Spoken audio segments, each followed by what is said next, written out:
ndi tsiku lofunikira kwambiri chifukwa ndi tsiku lomwe limawunikira kuti kodi kuunduna wa zaumoyo kwapita ndalama zingati, kuunduna wa maphunziro kuyende motani. Ndikunena pano kwabwera anthu osiyanasiyana ochokeranso mabungwe osiyanasiyana, akazembe aboma, aliyense ndithu diso lili kuno kuonetsetsa kuti tisemvere limodzi kuti kodi ndondomeko ya chuma ya chaka chino ikhale ikuyenda bwanji. Ndondomeko ya chuma imene ndiyofunika kwa dziko lino kuti liyende ndi makobiri, komano nkhani yayikulu kumakhala kudziwa kuti kodi ayika ndalama zingati nanga maunduna osiyanasiyana apatsa ndalama zochuluka motani.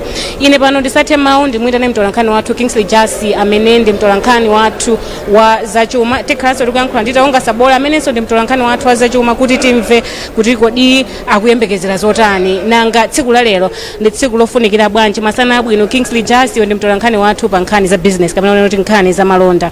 Ndondomeko ya zachuma ndiyofunikira motani, tiyambire pamenepo. Zili ngati pa nyumba mayenera kupanga budget kuti kodi mwezi uno tipange motani kumbali ya ndalama zomwe tili nazo ndi zomwe zikufunikira kuti zichitike. Ndi mapanga budget imeneyo cholinga kuti zigwirizane zimene mukufuna kuchita ndi ndalama. Chifukwa mukapanda panga budget mumapeza kuti ndalama imene munali nayo mukamangogwiritsa ntchito zoti yatha ndi zinthu zimene munazizofunikira kwambiri chifukwa kuti simunaunikire. Ndi budget ya dziko ndiyofunikira kwambiri chifukwa choti imathandiziranso kuti kodi chuma cha dziko chiyende motani. Nkhani imene tikunena pano pa inflation, kukwera mitengo kwa zinthu kaya iya kusowa kwa forex zimakhudzidwanso ndi ndondomeko ya zachuma ya dziko budget. Nde imene ndiyofunikira kwambiri amalawi azitenga chidwi, azikhala ndi chidwi kwambiri kutsata kuti kodi budget imene anena nduna ya zachuma ikuunikira bwanji ku zochitika za mdziko muno kofunikira kwambiri. Chabwino ndi ma key factors ati kuti mwina ma key departments, not necessarily departments, I would say mwina ma ministries amene nthawi zambiri anthu mapanga chiti tione kuti uku kapita ndalama zingati, ukapita ndalama zingati. Iwe chembekezo chako kuona kuti ku agriculture, ku moyo, komanso mwina ku maphunziro kupita ndalama zingati, komanso nkofunikira bwanji kuti kumeko zikhala ndalama zochuluka komanso ndalama zabwino. Sitinganeneletu kuti ndalama zimene tikuyembekezera ku nduna wa zakuti ndi zokwana motani, komano mwachizolowezi maunduna ngati zaulimi agriculture kumapita ndalama zambiri, kumbali ya za maphunziro kumapita ndalama zambiri. Maunduna awiri amenewa ndi amene amakonda kugawana ndithu ndalama zachuluka. Kenako kumazabwera unduna wa zaumoyo, kenako kumabwera ndi maunduna ena, komanso pali ntchito zija ngati za fertilizer otsika mtengo AIP kumene kuso ntchito zimene zimakonda kulandira ndalama zochuluka ndithu. Sopano zimene munatiziona tiyembekezere kuti kodi budget ya panopayi iunikire bwanji kumbali ya ndalama zimene zipite m'madera amenewa. Ndi budget ija yopatsa chidwi kwambiri chifukwa choti kubwera pa nthawi imene chuma cha dziko chakhala ngati chasokonekera ndithu chifukwa zizindikiro zoti chuma cha dziko chasokonekera zimakhala ngati nkhani ya mitengo ya zinthu.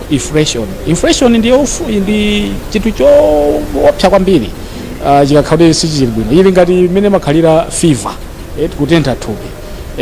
Ndi inflation imaonetsa kuti kodi chuma chikuyenda bwanji. Ngati yakwera kwambiri ndi kuti chuma pena pake sichili bwino, pafunika pakonzedwe. Ndi mmene zilili pano ndi chachidziwikire kuti pena pake chuma sichili bwino, ndi chikufunika kuti chikonze. Ndi kukonza kwa chuma kumayambira pa budget, kuti ku budget imeneyi iyike ndondomeko zotani pofuna kuti chuma chibwererenso muchimake kenako tiyambe kukwera. Fa chumacho chikuyenera amati stability pa chizungu, kuti chakhazikika osati kuchira koma kukhazikika kaye pamodzi kenako ndikuyamba kukwera. Chabwino Kingsley Jasi, pano tikuona kuti sotili ndi mmodzi mwa anthu amene amayimira mabungwe omwe si aboma. Tikufuna timvenso kuchokera kwa iwo kuti chiyembekezo chawo ndi chotani nanga tsiku la lero akuyembekeza zotani. Takulandirani kuno ku Times kungowakumbutsa amene akutisatira pa radio yathu komanso pa TV dzina lija komanso komwe mwachokera. Mene ndine Hardroad Zero Nkandawire, mene ndili mkulu wa mabungwe la Malawi Local Government Association MAGA. Umene bungwe la makonsolo zikomo kwambiri. Tsiku la lero anduna azachuma akupereka ndondomeko ya zachuma. Tatifotokozerani kuchokera ku MAGA chiyembekezo chanu ndi chotani? Choyamba tikuyembekeza kuti ndalama zachitukuko makamaka thumba la Development Fund komanso Infrastructure Development Fund ikhale ndalama zomwe mchingerezi chake tikhozonena kuti minimum sufficient, alright? Kuti zituko zomwe zakhala zopanga drug for ndalama zochepa timalize. Tikuyembekezanso kunena kuti ndalama zokonzera zipatala health rehabilitation fund yomwe yakhaopereka ayiwonjezere kuti mavuto amene ali mu zipatala zathu ma health center ma district hospitals akonzedwe. Komanso tikuyembekeza kuti ndalama zomwe amagwisa ntchito tsiku ndi tsiku timati ORT zikhale zokwanira kuti khonsolo isamaphinjike pa ntchito yomwe imagwira yotumikira anthu. Komanso pali ntchito zina zomwe khonsolo inapasidwa koma zibe ndalama ngati human resource management, chiefs administration, izozo tikuyembekeza kuti azipasa ndalama kuti makhonsolo aziyenda bwino. Komanso pomwe tikutseka chaka ichi pomwe makhansala tikhetso anyuwani awakupita graduate yawo tikuyembekeza ayikemo kuti akamathana nawo Juni apase zawo pasasakhale ngati kuti pakudandaula. Izi ndi zina zomwe tikuyembekeza kuti zikhala budget imene. Takuthokozani zikomo kwambiri. Zikomo mmene mwenimene tachezera ndi amodzi amene amangotifotokozera kuti kodi chiyembekezo chawo ndi chotani. Mmene tinafotokozera muja tindatu ankhana athu osiyanasiyana kuno amene akuzungulira kuthamangathamanga kuti aone kuti kodi chikuchitika ndi chani. Pakadali pano ndiyitane mtolankhani wathu Taonga Sabola amenenso naye ndi mtolankhani wathu amene amatsatira bwino lomwe nkhani zachuma. Taonga, masana abwino, nakuona ndithu mazungulira kuonaona kuti utipatsire zina zomwe anthu akuyembekezera. Kingsley Jasa ali pano anatifotokozera kuti kodi tsiku la lero ndofunikira motani, koma kuchokera kwa iwe tatifotokozere mmene chuma chikuyendera mdziko muno. Tsiku la lero tembekezere zotani? Tsiku la lero blessings ndi tsiku la mtengo wapatali komanso likhale tsiku lovuta. Chifukwa chani ndikunena kuti ndi tsiku loti likhala lovuta? Aliyense pakadali pano akudziwa za mmene chuma chikuyendera, mitengo ya katundu ikukwera tsiku ndi tsiku. Ndelero tikufuna timve budget kuchokera kwa nduna za chuma Simplex Chitchola Banda. Iwe ndine utagwirizana onera kuti ngakhale m'manyumbamo pakadali pano zikutivuta. Ngati m'manyumba zikutivuta ukutanthauza chani? Tikumati tikakhala ndi makobidi mwina budget yonse ikumavuta. Umatha mwina poyamba timayerekeza kuti mwina ndi 100,000 o mwina 20,000 tipanga chakuti. Koma masiku ano budget yo ikumavuta ifacho kuti umati ukapita pansika umapeza kuti mitengo ija yasintha. Ndiye leronso tikufuna notimve nokuti ngati ife imene zikutivutira mucho kuti kubomako azilongosola bwanji chifukwa chokuti budget inoyo ikubwera mu nyengo yovuta, nyengo imene mitengo ya zinthu sikukhazikika. Tikufuna timve kuti kodi akwanitsa bwanji ino anthu nawo ngati ife anthu oyambacho. Fakero budget ya dziko ndi ya manyumba muja siyosiyana. Yathu ija imakhala kuti mina tikuyang'ana kakang'ono chabe. Koma ndi nkhani yomweyo yoti mukhale ndalama uku muzigwise chiro mbali chinayi. Apa chimene chitachitika ndi chakuti ino anduna afotokoze kuti pa nthawi imene mitengo isakukhazikika how does he plan. Kumanyumbako mmene ndafotokozera muja kuti lero mtengo wina mawa mtengo wina atchula mitengo yotani ngatimo ndipo mitengo yake imene atatchule ikhazikika. Atha kuyerekeza kuti mwina apa tigwisa ntchito ndalama zakuti apa tigwisa ntchito ndalama zakuti koma mwina asanamalizenso kuwerenga statement mitengo imene ayerekeza ija ndikuti yatani yasintha. Ndiye pali nkhani yofunika kwambiri kupanga stabilize chuma cha dziko chikhale stable, mitengo isamasunthe chifukwa ndikovuta kwambiri tu plan pamene mitengo ingosuntha. Upanga bwanji plan chimodzimodzi lero kumaganiza kuti mawa ndikagula mwachitsanzo bread pa 3,000 kwacha, ukamakafika ku shop kuja bread uja wasuntha wafika 4,000 kwacha. Ndiye kuti planning isitheka. Koma popeza awa ndi akuluakulu odziwa za chuma tikukhulupirira kuti anakhala pasi ndi akuluakulu ena ndikuwunikirana bwino lomwe. Ndiye lero timva kuchokera kwa nduna za chuma Simplex Chitchola Banda kuti apangaye motani, komabe ndi nkhani yovuta ndithu. Zikomo kwambiri amene ndi Taonga Sabola mzathu amenenso naye amatsatira bwino nkhani zachuma. Pakadali pano tikhala tikuyankhula ndi amavuto Bamusi amene nawonso ndithu kumabungweku amakhala active. Tikufunanso timve kuchokera kwa iwowa kuti kodi chiyembekezo chawo ndi chotani. Masana abwino a Bamusi, tsiku la lero chiyembekezero chanu ndi chotani? Amalawi kunja kwakulira nkhani ya zachuma, lero anduna akupereka ndondomeko ya zachuma, tiyembekezere chani? Ndipo tuzoona titsindikize kuti chiyembekezo chimene amalawi ali nacho, dziko lonse limene lili nacho, ndiyo kuti budget pokhala budget yomaliza igwirepo pa mfundo zitatu. Mfundo yoyamba ndiyo kuti revenue kapena chuma chimene boma likukokosa chigwirizane ndi ndalama zimene zikugwira ntchito. zija pa Chingerezi timati revenue should match with the expenditures. Izi tikunena chifukwa chokuti mabudget follow onse amene boma ili lakhala likuyendetsa kuchokera chaka cha 2020 akhala ndi mabudget amene ali ndi chibowo kapena kuti deficit budgets, ndipo deficit yake imafika pajapo kuti masamu ake tikachotsera kuti ndalama zogwira ntchito kuchotsera ndalama zimene zikubwera timakhala ndi budget ya ngongole yomafika mpaka 1.5 trillion kwacha, kumaita kusawa kuti kodi ndalama zimenezi zichokera kuti. Ndiye kuonjezera yapo zikuperekano chipinjo kwambiri ku Malawi Revenue Authority kuti ikhale kuti ikukangalika kutolera ndalama zambiri, komano ndalama zija zikabwera ndalama zambiri zimene MRA ikutolera zikugwira ntchito kuma areas timati consumption expenditures, ndalama zongodya basi mwina maulendo ochuluka a president ndi ma expectation chiyembekezero choyamba ndi chimenecho kuti pakhale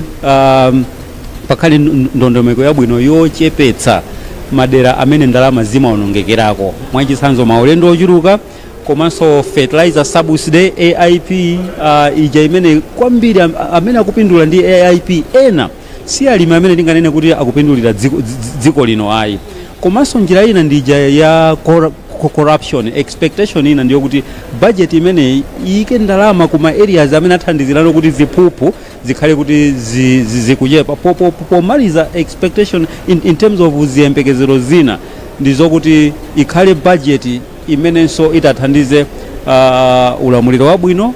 Tili ndi chisankho chimene chikubwera pa 16 September, so we know kuti boma likuyika ndalama zina ku madera ngati amenewa, komano it should avoid wasting money with the campaign expenditures. Zikomo kwambiri abamusi tathokoza kwambiri. Zikomo kwambiri pakadali pano anduna amenewa azachuma alowa mnyumba ya malamulo, aliyense maso ali kuno ku nyumba ya malamulo, khutu lili kuno ku nyumba ya malamulo kuti kodi kuchitike zotani. Taona akulowa ndithu alowa ndi security yamphamvu kuonetsa kuti owa ndi munthu ofunikira kwambiri. Belu limenelo lomwe likumvekalo likuonetsa kuti asipikalanso a nyumba ya malamulo afika malo ano alowa. Pakadali pano ndingomupempha Kingsley Jasi mwachangu kuti angotiuza kuti kodi tiyembekezere zotani. Kingsley Jasi angotiuza mosachedwa kuti tiyembekezere zotani mmene anthu ndithu akhala akufotokoza kuti kodi tsiku la lero chichitike ndi chani. Kingsley Jasi mwachangu kwambiri taona kuti anduna afika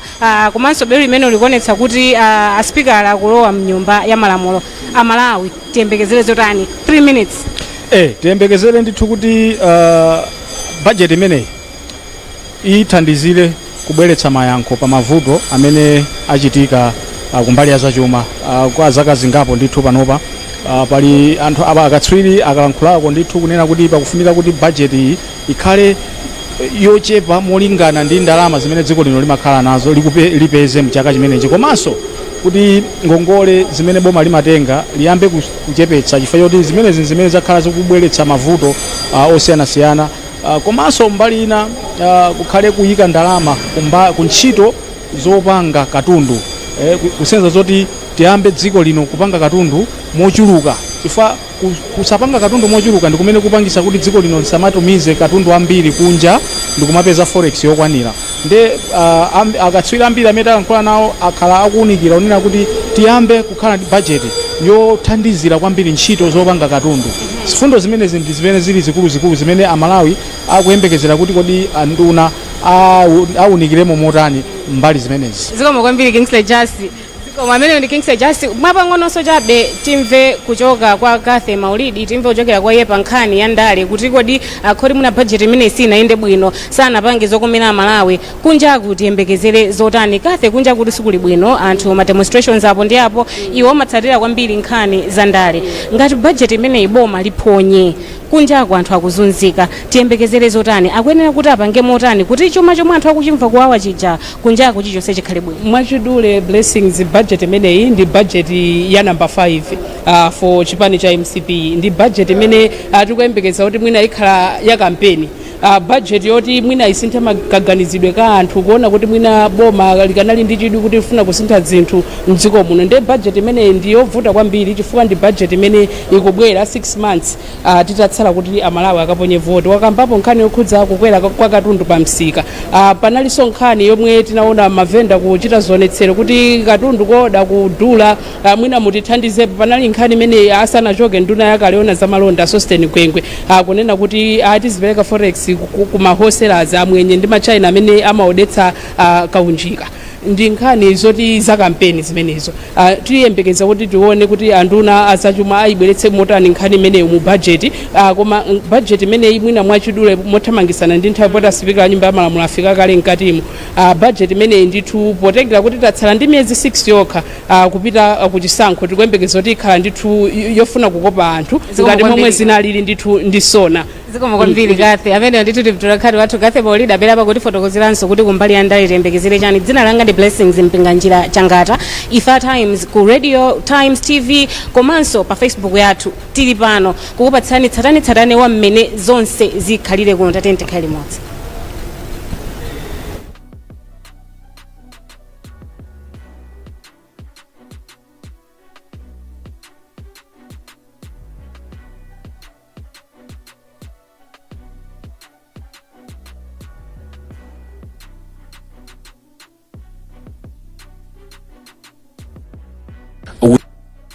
Amene sangathe kulipira okha fees ngakhale amene makolo awo sangakwanitse boma lapatse ngongole akalipire skulu aphunzire.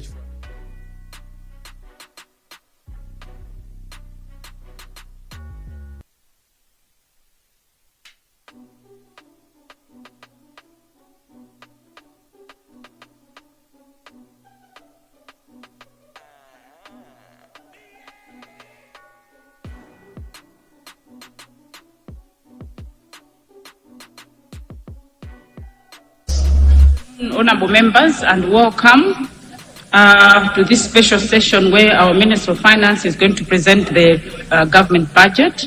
I have no communication to make. Government business 2025-2026 budget presentation. Business 2025-2026 budget presentation. The Honorable Minister of Finance and Economic Affairs to lay at the table the budget documents under Standing Order 137-1.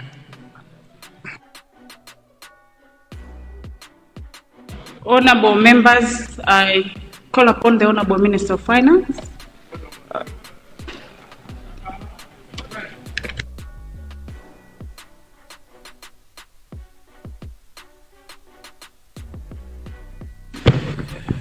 Madam Speaker, good afternoon. Madam Speaker, I beg to move that I present the papers standing on my name under item 3131 of the order paper. Madam Speaker, I beg to move. Honorable Minister, Sergeant at Arms.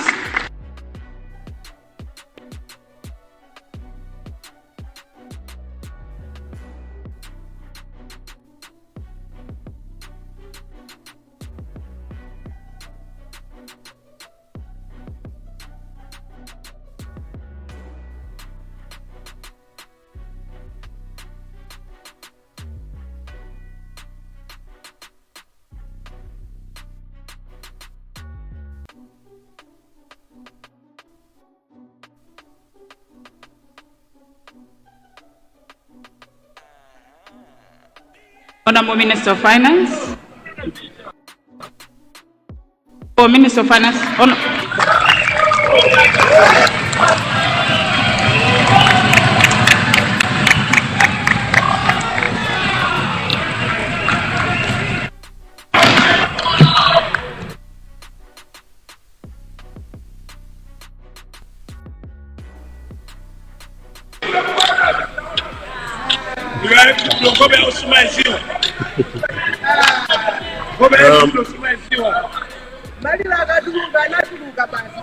Madam Speaker, as I said, good afternoon.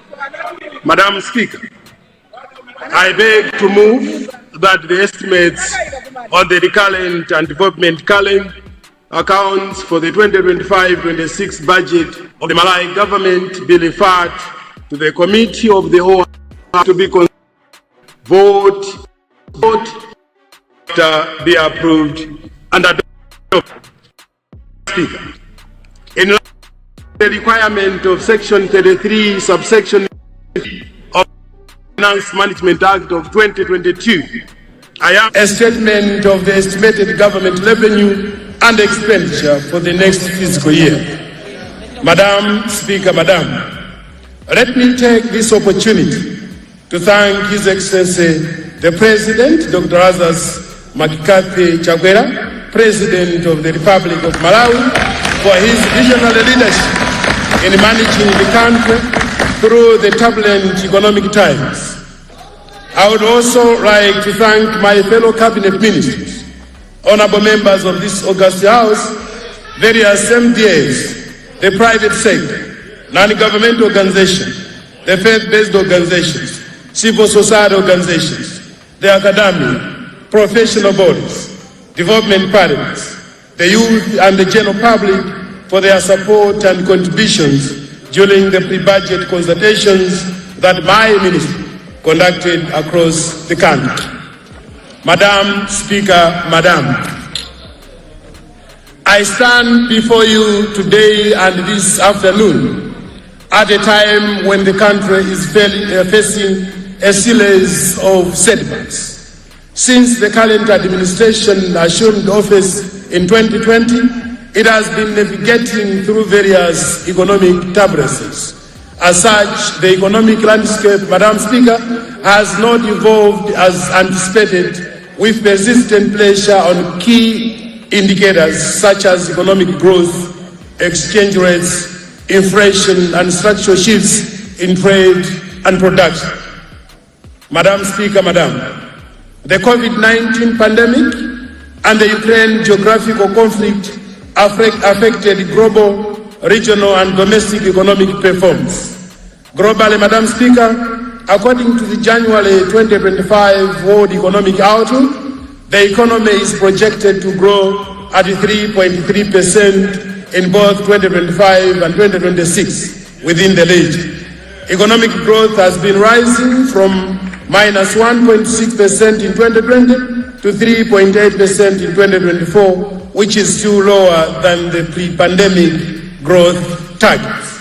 Madam Speaker, the domestic performance is a reflection of the global economic trends.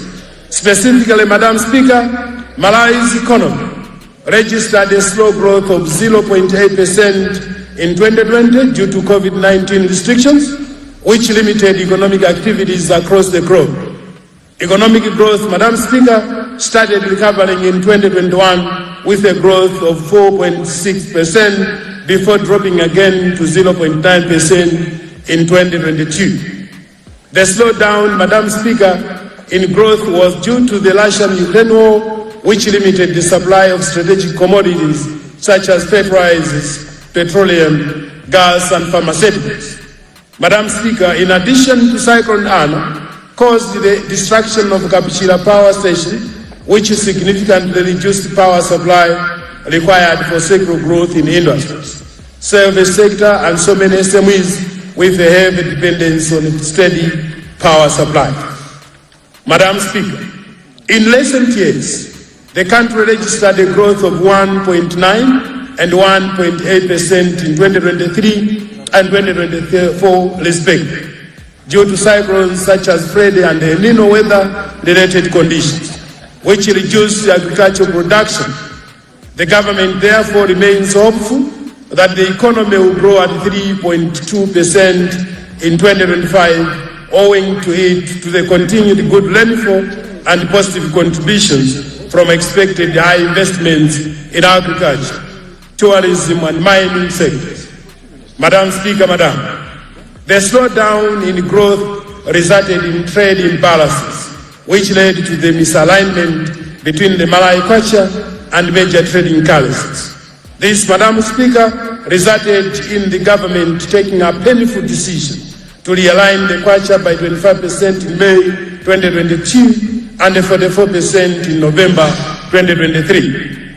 Despite these collective measures, Madam Speaker, the government is saddened by the behavior of unpatriotic Malawians who are trading the dollar at a higher than official exchange rate, thereby fueling speculative behavior in an official market for foreign currency. Madam Speaker, it is this unscrupulous conduct plus the other economic challenges that I have highlighted above that are leading to the current high cost of living. This far, Madam Speaker, annual coverage inflation has moved from 28.8% in 2023 to 32.3% in 2024. However, Madam Speaker, the performance in commodity prices is expected to ease in the short to medium term, with an annual average inflation projected at 24% in 2025, owing to the planned significant investments in productive sectors of the economy, which I will outline in details later. Monetary policy. Madam Speaker, the government is implementing monetary policies that are complemented by fiscal measures to contain inflationary pressures. In this regard, Madam Speaker, the Reserve Bank of Malawi maintained the policy rate at 26% in January 2025. The RBM will continue to monitor economic developments and manage their impact on the prices of goods and services. However, Madam Speaker, the Reserve Bank is working with commercial banks to duly bound to complement demand management approach with the incentive approach to allow private sector to produce and export. Foreign exchange reserves. Madam Speaker, to this date, the imbalances in foreign exchange reserves remain significant. However, the economy's foreign exchange reserves showed improvement between December 2024 and January 2025. To increase foreign exchange reserves, Madam Speaker, government is implementing measures to incentivize productivity, generate foreign exchange, and seal the loopholes in the foreign exchange management. Madam Speaker, government is also working with various stakeholders to implement financial sector reforms and provide incentives for the real sector. With these measures, Madam Speaker, I wish to assure this august House that the economy's official reserves are expected to improve over the short to medium term. Madam Speaker, Malawi has to produce and export, protect the foreign exchange reserves it generates against the malpractices of the very unpatriotic and speculative businesses that only aim at living and destroying our economy for their riches at the expense of Malawians. Madam Speaker, let me make an emphasis here that very soon, government through my ministry will actually announce very strict measures on how we manage foreign exchange in this country, including that imports in this country should be backed by TT copies originated in this country to curb this malpractice that has robbed Malawi the much needed foreign exchange.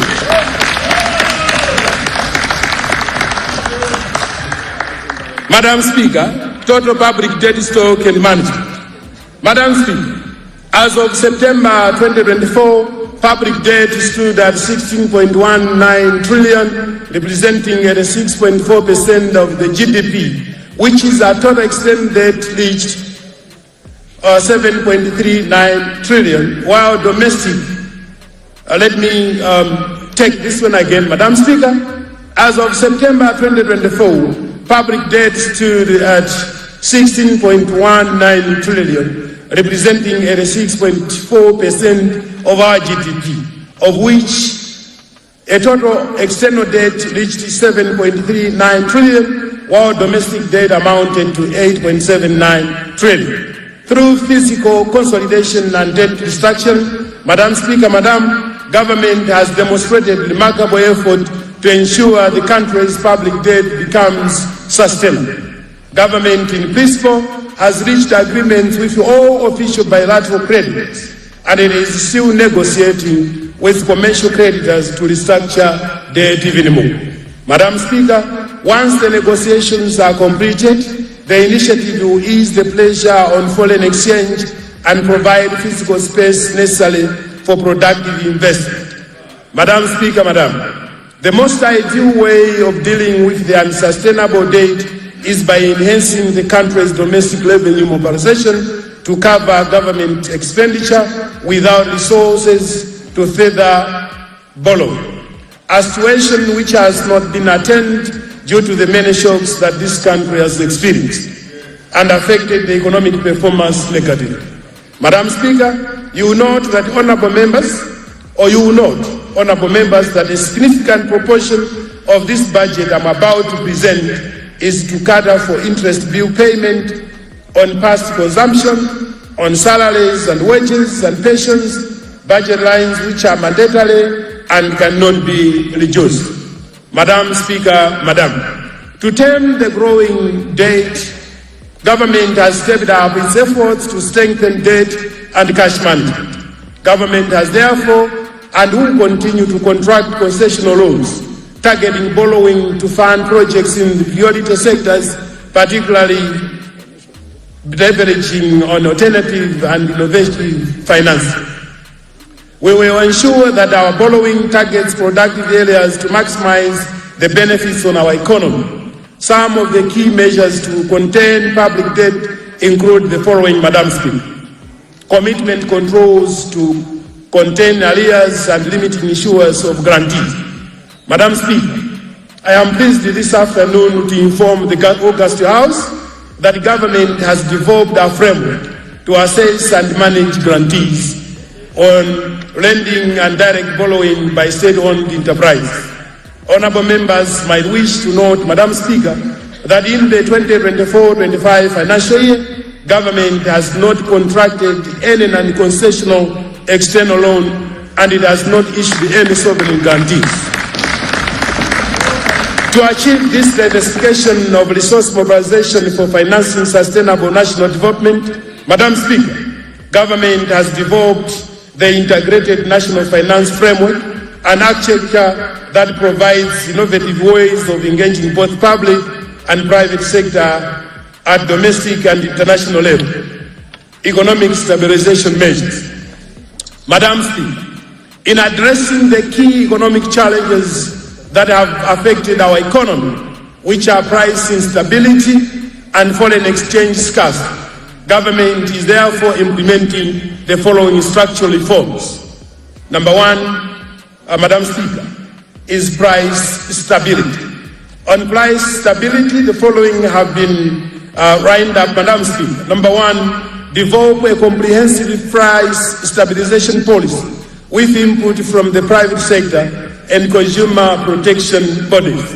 Madam Speaker, you remember when the President came here during the presidential question time, he did instruct Minister of Trade and my ministry to work on price stability. I would like to assure this August House that my ministry and line ministries are working tirelessly on making sure that this country achieves price stability. Number two, Madam Speaker, strengthen the national supply chain for essential commodities through strategic reserves and supply agreements. And number three, ensure adequate maize supply on the market, including the importation of maize from neighboring countries as a pledge supply before the imminent harvesting season. Foreign exchange availability.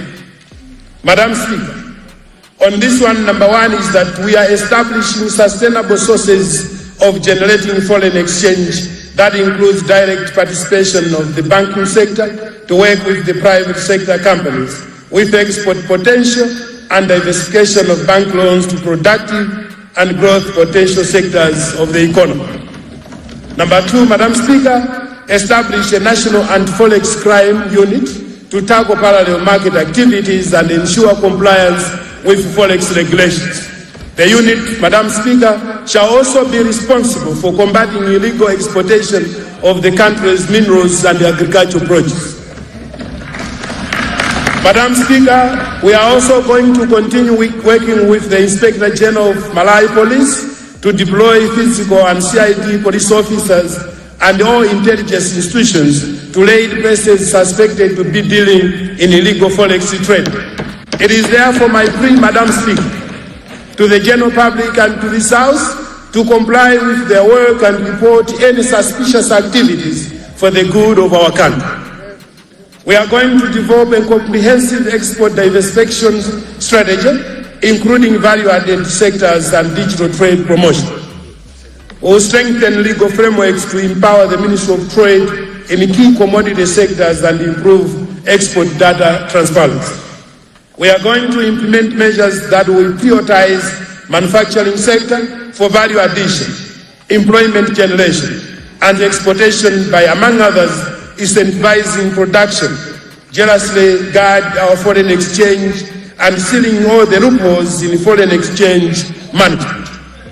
Diversify the economy to focus on production through agriculture, tourism, mining, and manufacturing. And we are also going to intensify efforts to curb smuggling in the informal mining sector. We are going to operationalize the Malawi Mining Company and the Malawi Development Corporation Holdings Limited. We are going to ban importation of all non-essential commodities which are producible in Malawi and incentivize individuals and firms to venture into local production of such banned importations through various taxation measures.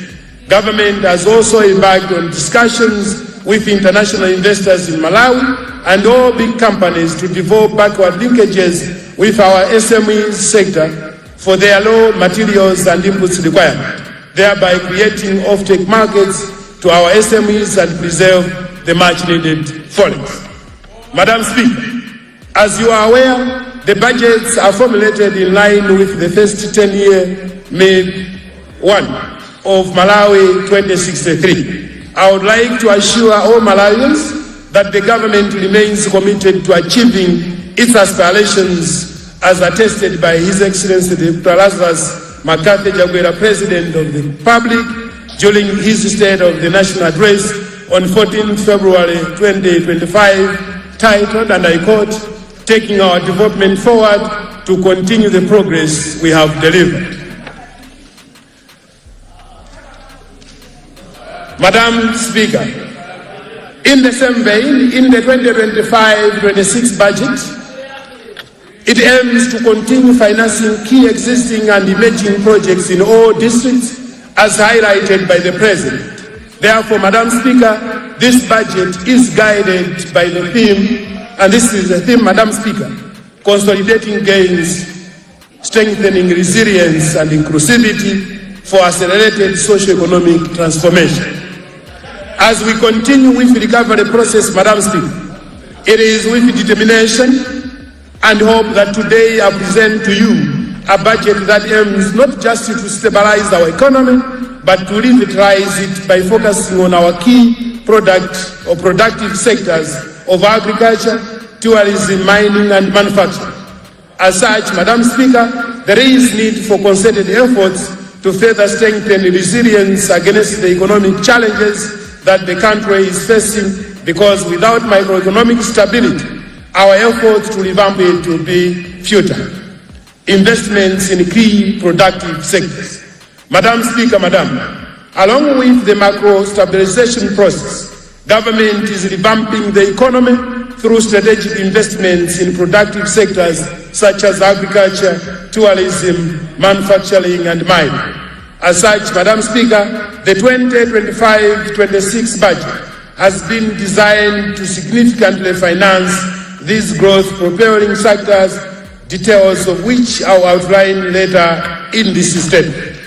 Madam Speaker, as such, the ATM strategy will remain crucial to achieving food security, ensuring sustainable sources of foreign exchange generation, and ultimately drive economic growth. Consequently, Madam Speaker, inflation will be contained and start its downward trajectory. This budget, therefore, Madam Speaker, has been designed to deal with the actual problems more than just the symptoms. The 2024-25 budget performance. Madam Speaker, I would like to briefly present the 2024-25 budget performance to the August House. In the fiscal or financial year, the total revenue, including grants, is estimated to close at 4.35 trillion, representing 23.2% of GDP. Domestic revenue, Madam Speaker, is expected to reach 3.11 trillion, of which tax revenue is estimated at 2.99 trillion and 125.13 billion is other revenue. Madam Speaker, improving domestic revenue mobilization is key to addressing government spending needs. The government continues to focus on broadening the tax base, improving tax compliance, improving the perception of the tax system, strengthening the institutional capacity for revenue mobilization, and improving non-tax revenue collection as it implements the domestic revenue mobilization strategy. Expenditure performance. Madam Speaker, total expenditure for 2024-25 financial year is projected to close at 6.14 trillion, representing 32.8% of GDP. The expenditure comprises 4.52 trillion in recurrent expenditure and 1.62 trillion in development expenditure.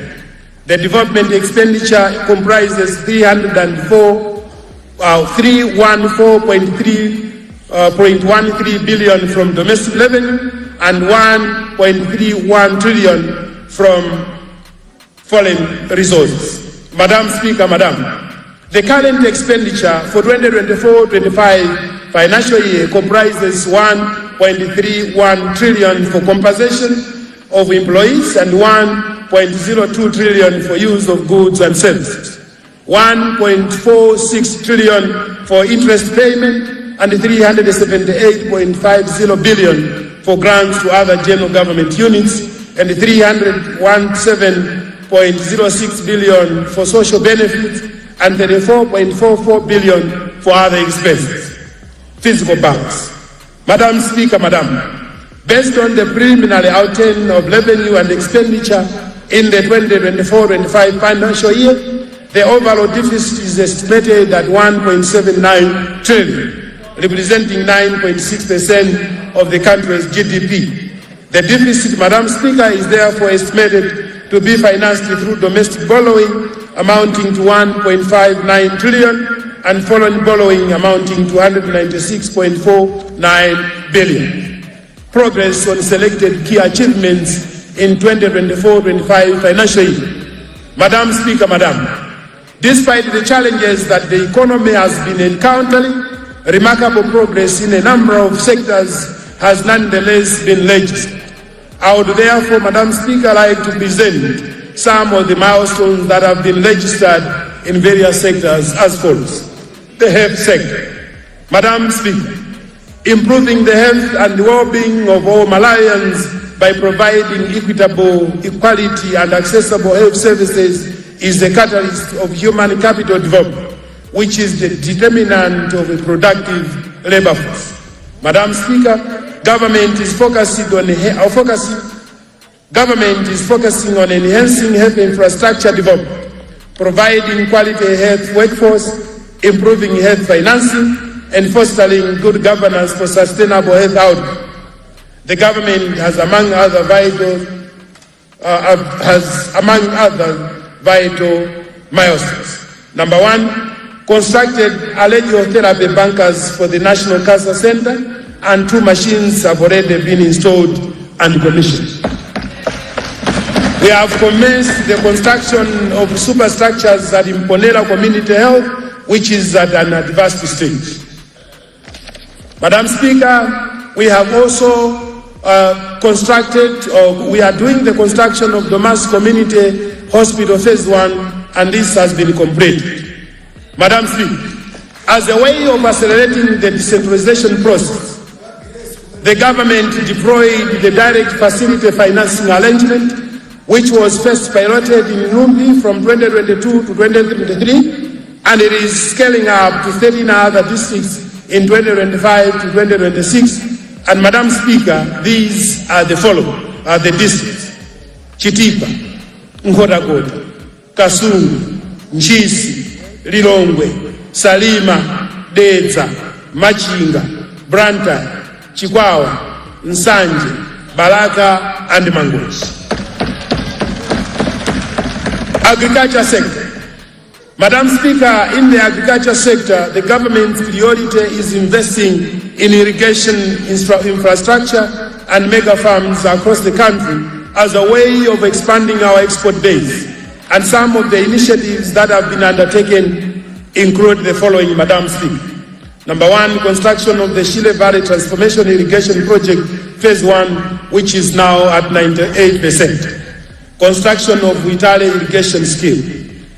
Delivered 23,000 metric tons of maize to ADMAC and NFA under the Mega Farms program. Exported 3,500 metric tons of beans under the Meta Meg Farm. A rehabilitation of 1,625 hectares of Ripasa, Kanjeta, Salankungu, Muona, Masenjere and Nambuma irrigation schemes. Local manufacturing of agricultural mechanization equipment such as handheld tractor, planter, harvester and maize share under the Malawi University of Business and Applied Science project. Madam Speaker, let me repeat on this one. We have been able to produce agricultural mechanization equipment right here in Malawi.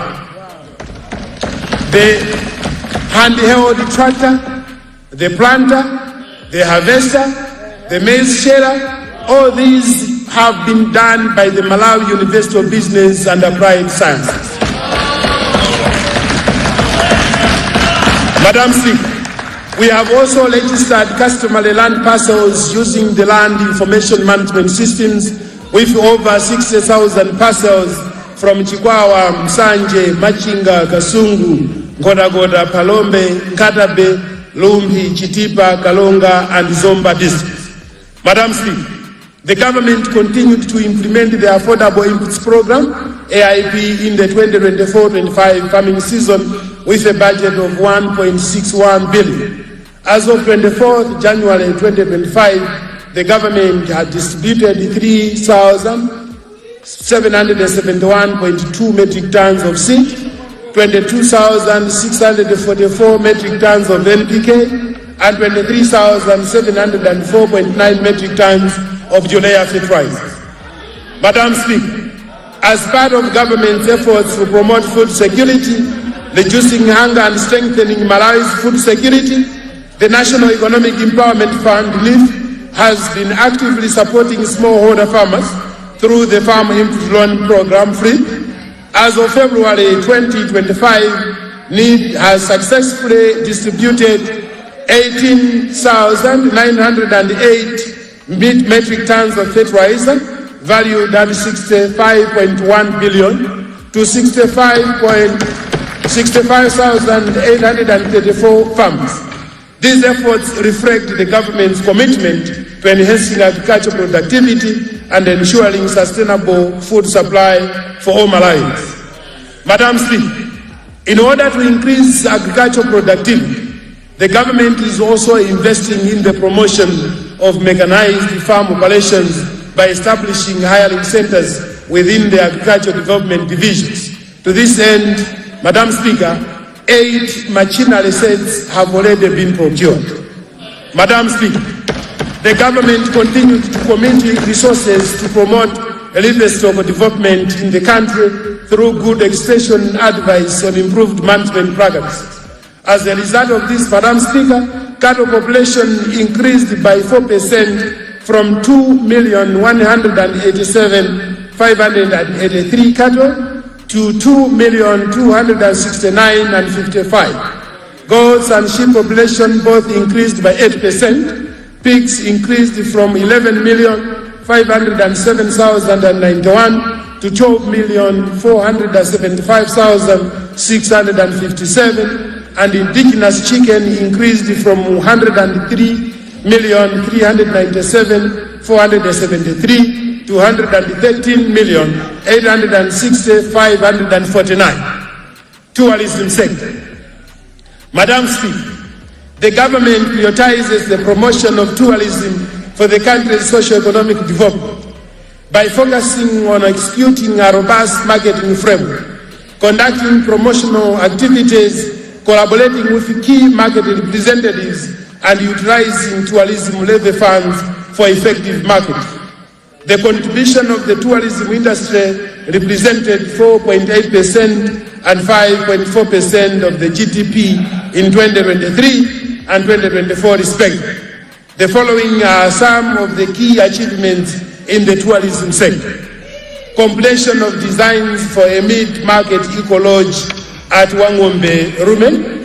Construction of the Mulanje Quarters Race Sports under the Malay Gaming and Lotteries Authority is underway, and signing of a contract for the development and management of an eco-friendly picnic site at Domway Island with a budget of $60,000. Madam Speaker. Madam Speaker, targeted campaigns have been launched in countries such as the United Kingdom, the United States of America, Germany, and the Netherlands, showcasing Malawi's unique attractions, including Lake Malawi, wildlife safaris, and cultural heritage. Innovative marketing promotion activities have also been piloted, such as advertising through international football clubs and taxis in London and Germany. Mining sector. Madam Speaker, the government is committed to ensuring that Malawi derives maximum benefits from its mineral wealth. Thus, the government undertook the following, Madam Speaker. Operationalizing the Malawi Mining Investment Company, which is a subsidiary of the Malawi Development Corporation. Construction of a state-of-the-art mineral laboratory complex and procurement of laboratory equipment has commenced. Establishment of the Mines and Minerals Regulatory Authority, and we have also successfully negotiated and signed 2 mining development agreements. Formalization of artisanal and small-scale miners. Work is in progress to formalize the following 5 new mining cooperatives: Milepa in Zomba, Tigwirizane in Chitimbe, in Baraka, Kasia in Lilongwe, Chinteje in Kadabe, and Chitantamabiri in Kasungu. And we have also done the creation of structured market for gold and gemstones. As of November 2024, Madam Speaker, the Reserve Bank of Malawi, through Export Development Fund, purchased 293 kilograms of gold worth 34 billion Malawi kwacha. Transport sector. Madam Speaker, infrastructure development is pivotal to spur economic growth in the country. Thus, the government, through the Ministry of Transport and Public Works, has made tremendous effort to establish a sustainable, safe, efficient, and reliable transport system.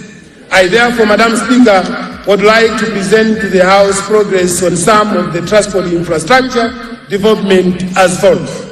Number 1, completion of the M1 road from Crossroads to Kanengo with support from the People's Republic of China.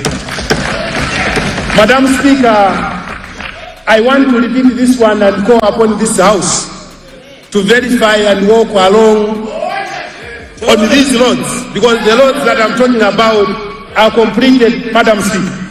We have completed the M1 road from Crossroads to Kanengo with the support from the People's Republic of China, and indeed the roads are very beautiful, Madam Speaker. We have completed the capacity improvement of Nzimba Street with funding from the government. The capacity improvement of Kenyatta Road and Shada Street. The expansion of M1 Road from junction with Baira Hospital and junction with Male Road. Commencement of capacity improvement of Kaunda and Chendawaka Road. And construction of Rikoma Port is at 90% and is expected to be completed in 2025-26 financial year. Madam Speaker, Madam Speaker, want to highlight that significant progress continues in the rehabilitation of the following projects, Madam Speaker. The M1 road from Kia Junction to Nzimba Tenof and Kacheche to Chiweta. Kapadenga Nkodagoda Dwangwa, the M5 road. Nsipe Chingen Liwonde Road, which has commenced. The phase 1 of upgrading the Ncheu Tsangano Neno Mwanza Road, upgrading of Cholo Magwasa Muona Bangula Road, and upgrading of phase 3 of Chitipa Ilomba Road, and finally, Madam Speaker, the Cholo Tegerani Makanga Road. Madam Speaker, the country in 2024 witnessed the resumption.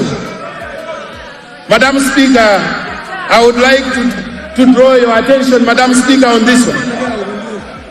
Madam Speaker, the country in 2024 witnessed the resumption of train services between Blantyre and Lilongwe following the completion of rehabilitation of Nkaya-Lilongwe railway line.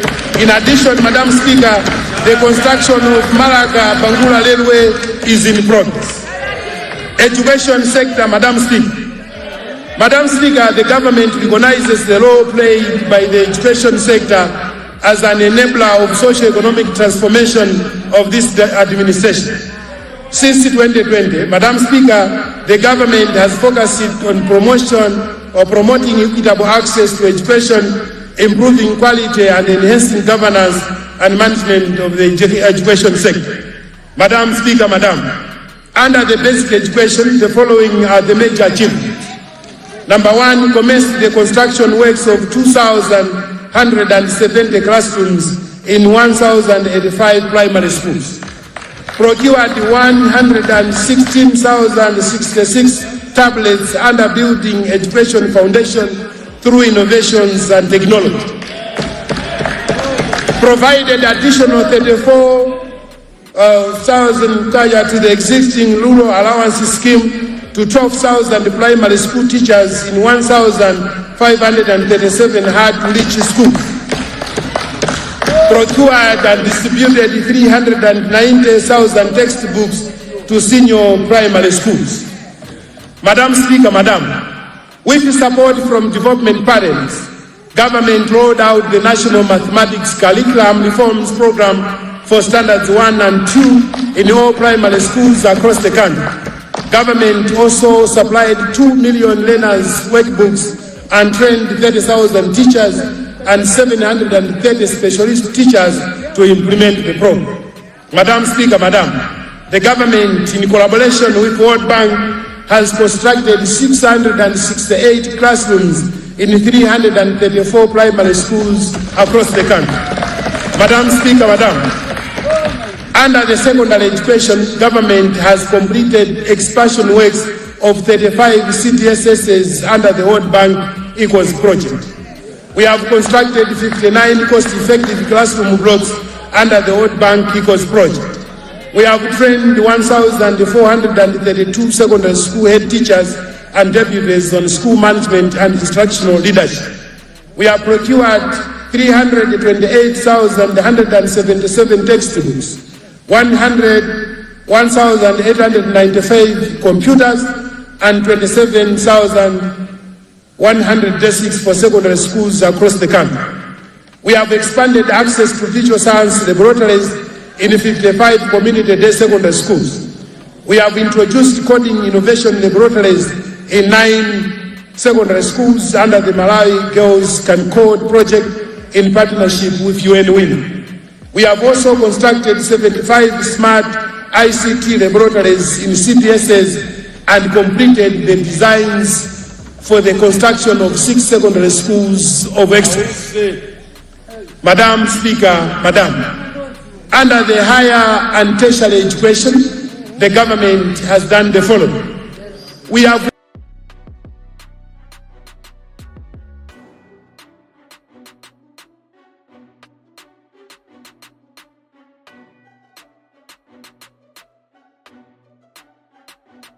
deliver the public financial management reforms. Madam Speaker, to facilitate the attainment of sound financial management, government will continue to implement public financial management reforms outlined in the public finance management strategy.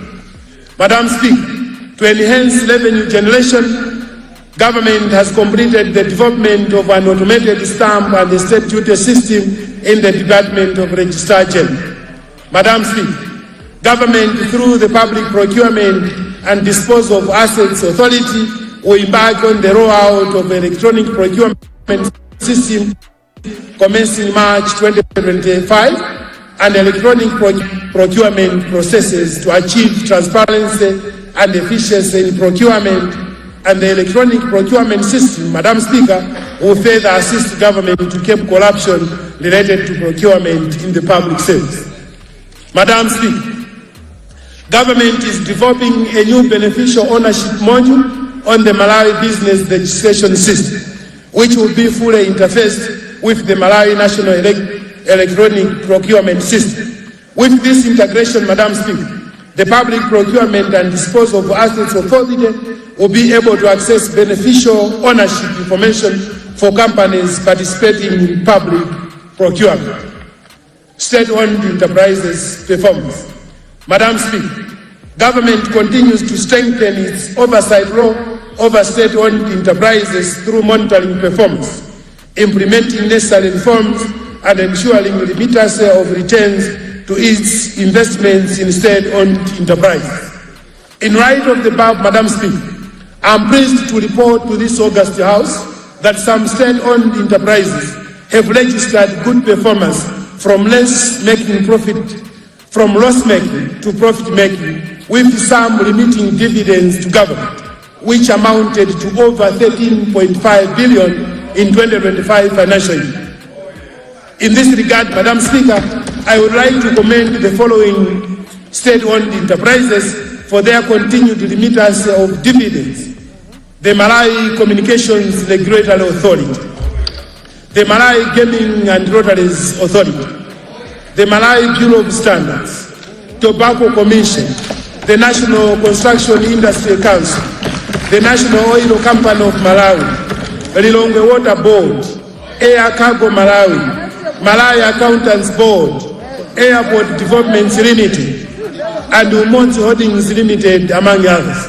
So, Madam Speaker, I think this part needs to get attention of the general public and this House. We used to have state-owned enterprises that used to make perpetual losses in this country. But as we report now, Madam Speaker, the above mentioned and listed SOEs are now making profits, and they are able to remit dividends. Madam Speaker, I am delighted to report therefore that government has successfully. Madam Speaker, I am delighted to report that government has successfully negotiated the renewal of the Malawi Airlines management contract with Ethiopian Airways, which will be signed this year. The new agreement aims at enhancing operational efficiency, financial sustainability, and strategic positioning of Malawi Airlines as a key regional aviation hub of connectivity in Southern Africa. Madam Speaker, to support the accomplishment of this strategic direction, the government has put in place significant investment plans to modernize our airports, including the construction of Air City at Kamuzu International Airport in Lilongwe through a private-public partnership management, and the government has also put aside resources for establishment of the Malawi Air Cargo Airline. Madam Speaker, the rejuvenation of NIF into a revolving fund has spurred economic growth in key economic sectors through the provision of crucial financial support to farmers and micro entrepreneurs. To date, Madam Speaker, NIF has disbursed over 200 billion through both cash and farm input loan products.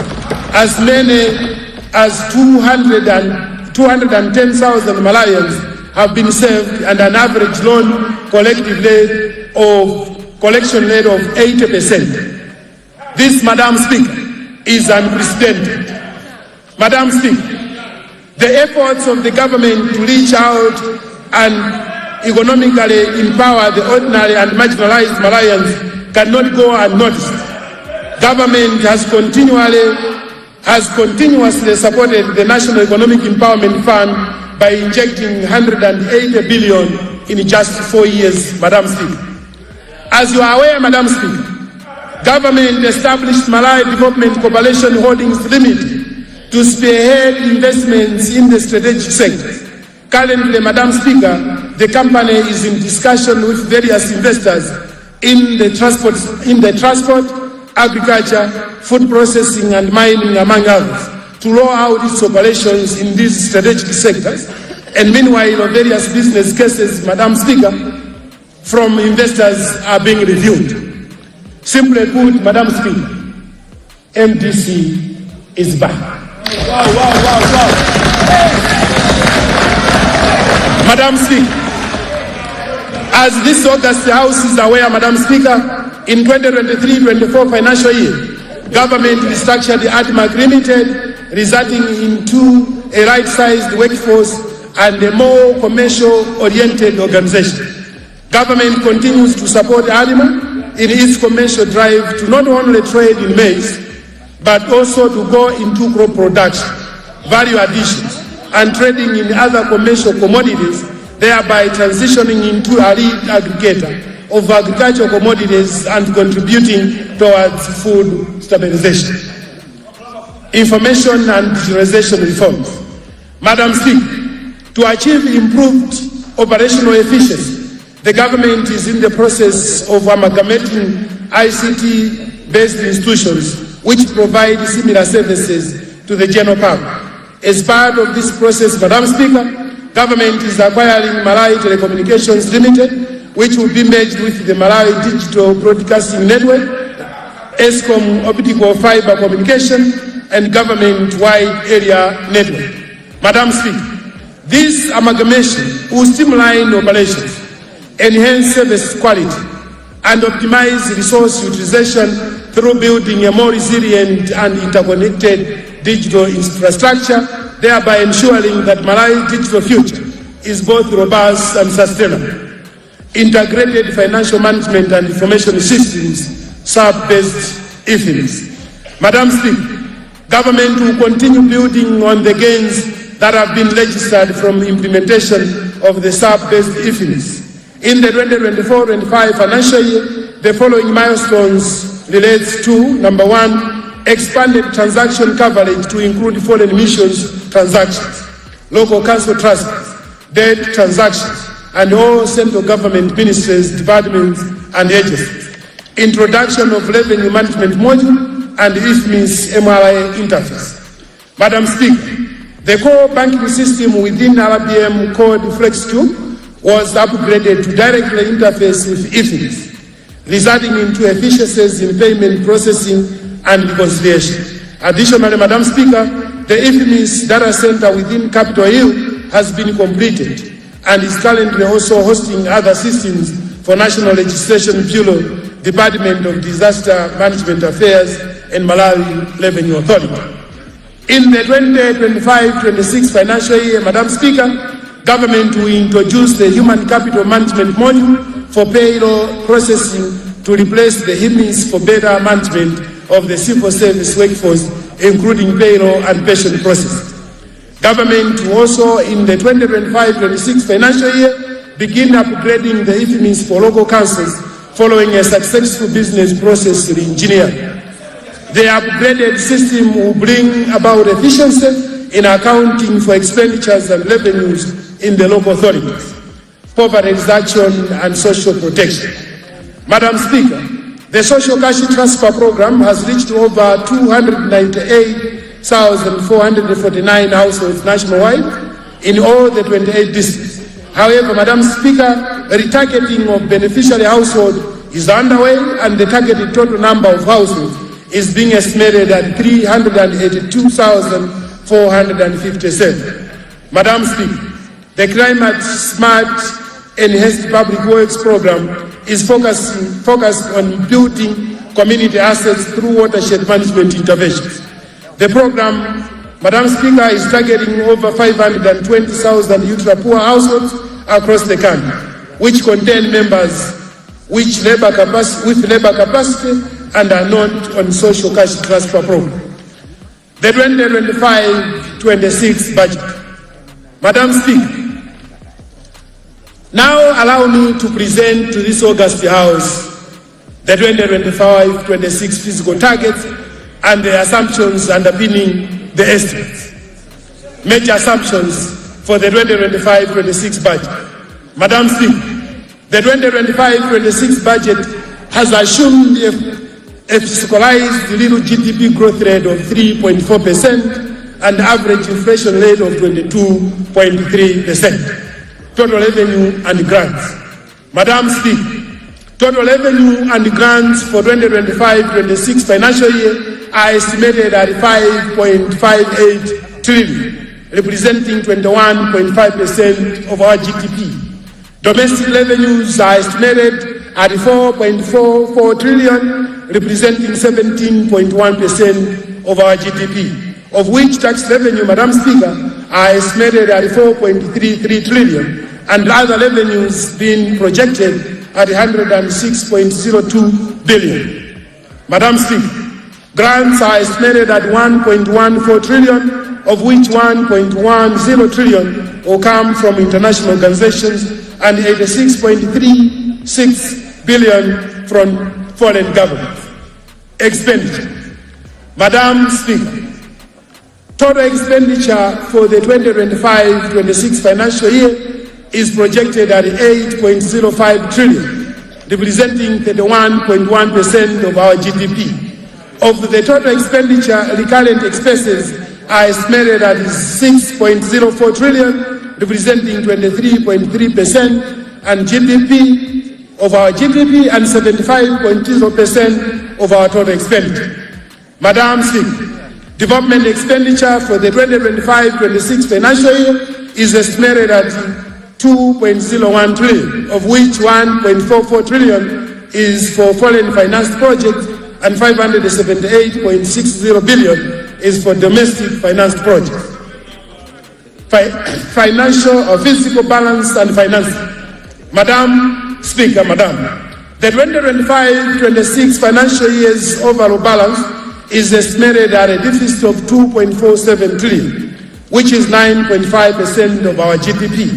This deficit, Madam Speaker, will be financed through domestic borrowing amounting to 2.3 trillion, representing 9.0% of our GDP and 145.78 billion of foreign borrowing.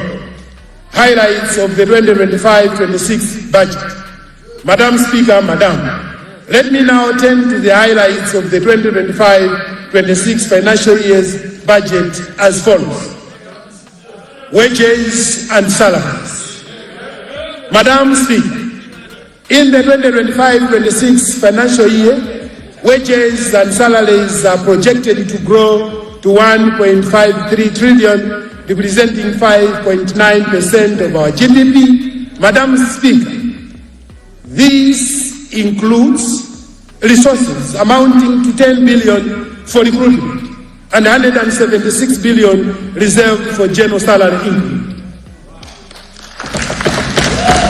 Madam Speaker, let me repeat here, it is this government and it is this budget that has budgeted 10 billion for recruitment of new recruits here and 176 billion reserved for general salary increment.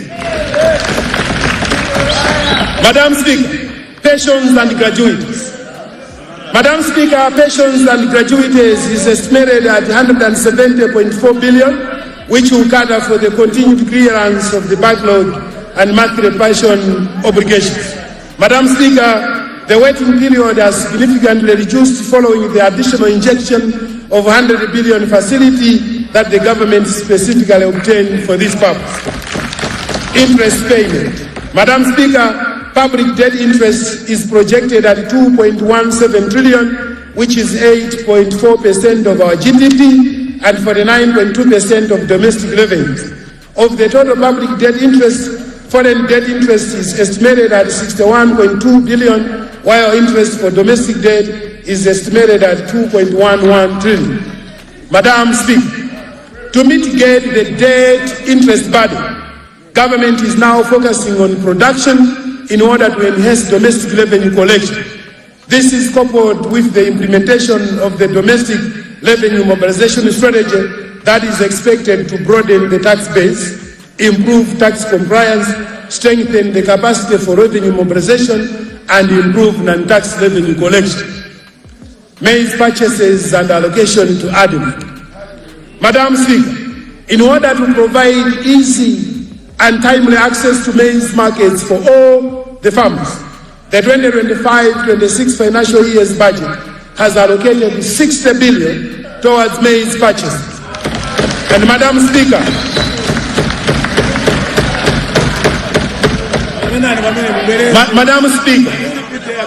Madam Speaker, in order to provide easy and timely access to maize markets for all the farmers, the 2025-26 financial year's budget has allocated 60 billion Malai Pacha towards maize purchases. Madam Speaker, as if this is not enough, Madam Speaker, this budget has also provided 53 billion that has been allocated to ADMAC to revamp its operations.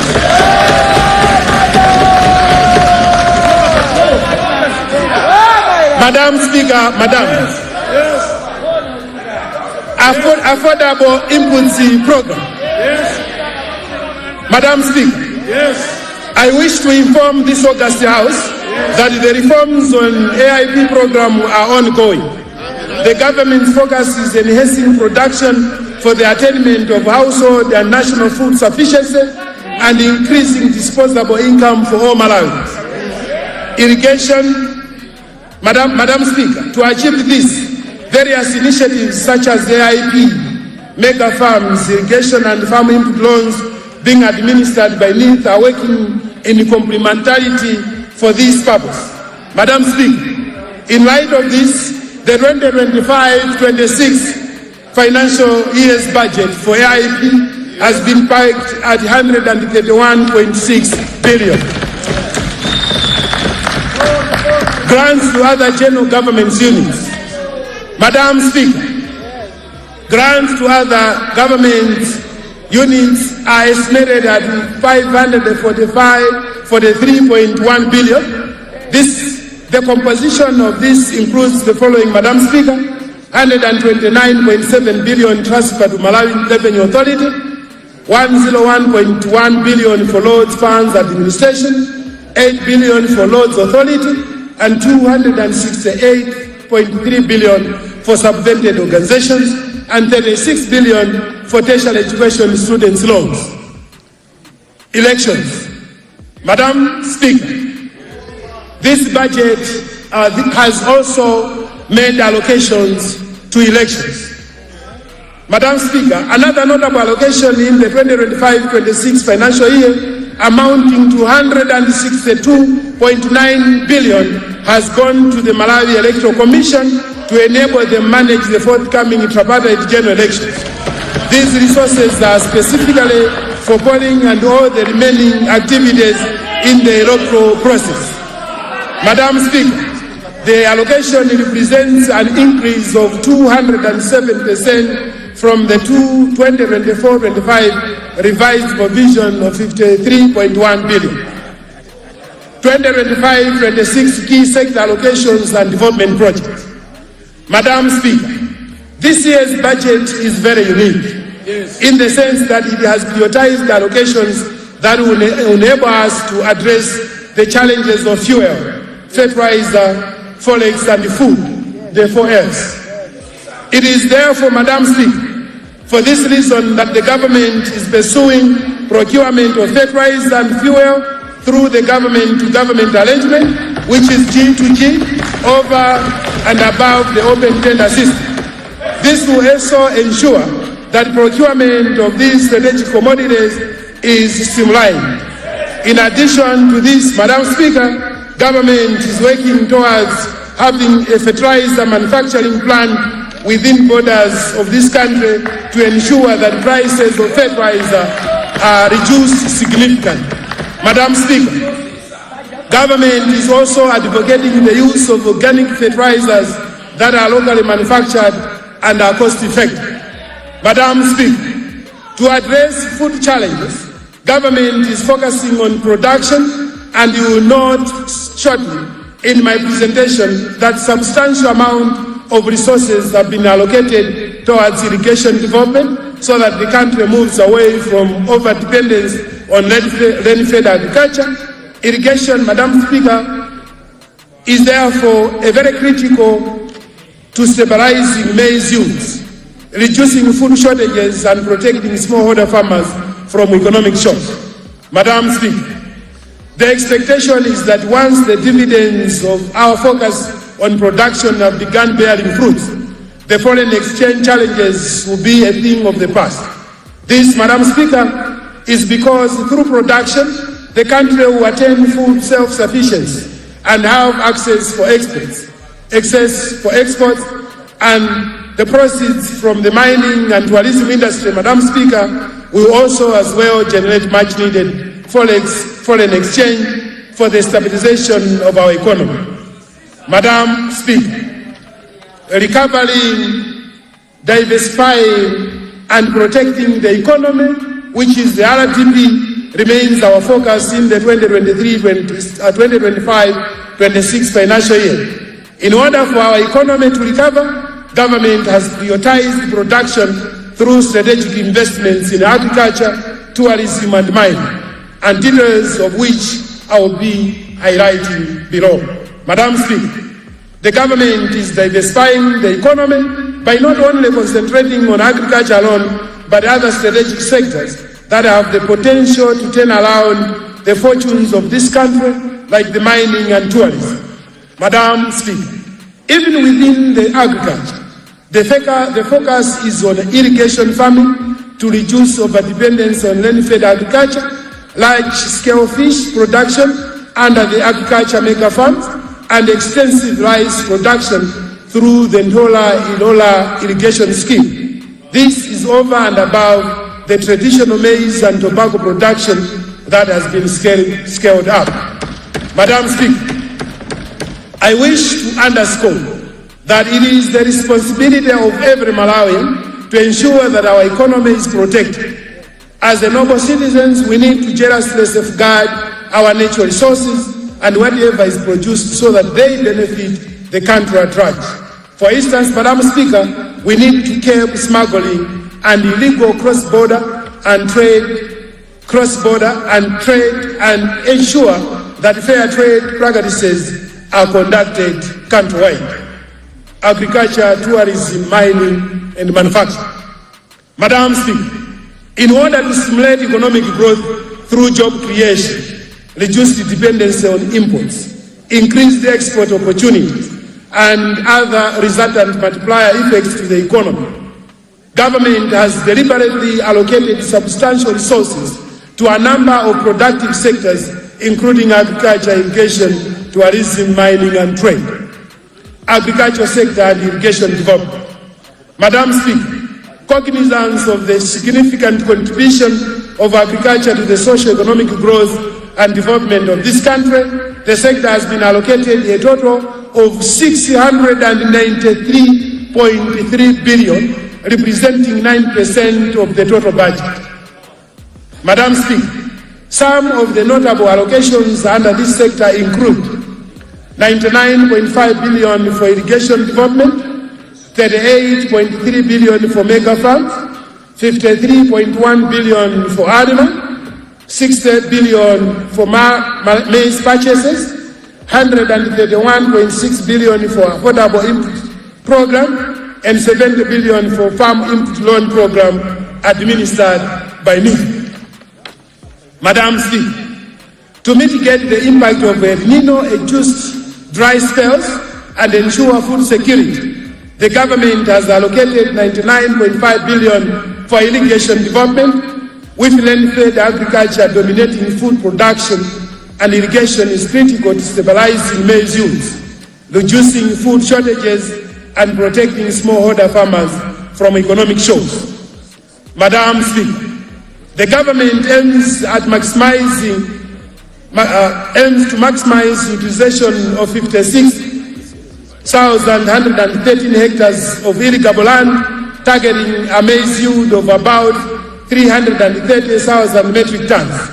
The following are some of the key activities to be undertaken: developing 6,000 hectares of new irrigation infrastructure, rehabilitating 9,000 hectares of irrigable land, and supporting farm groups covering 46,706 hectares.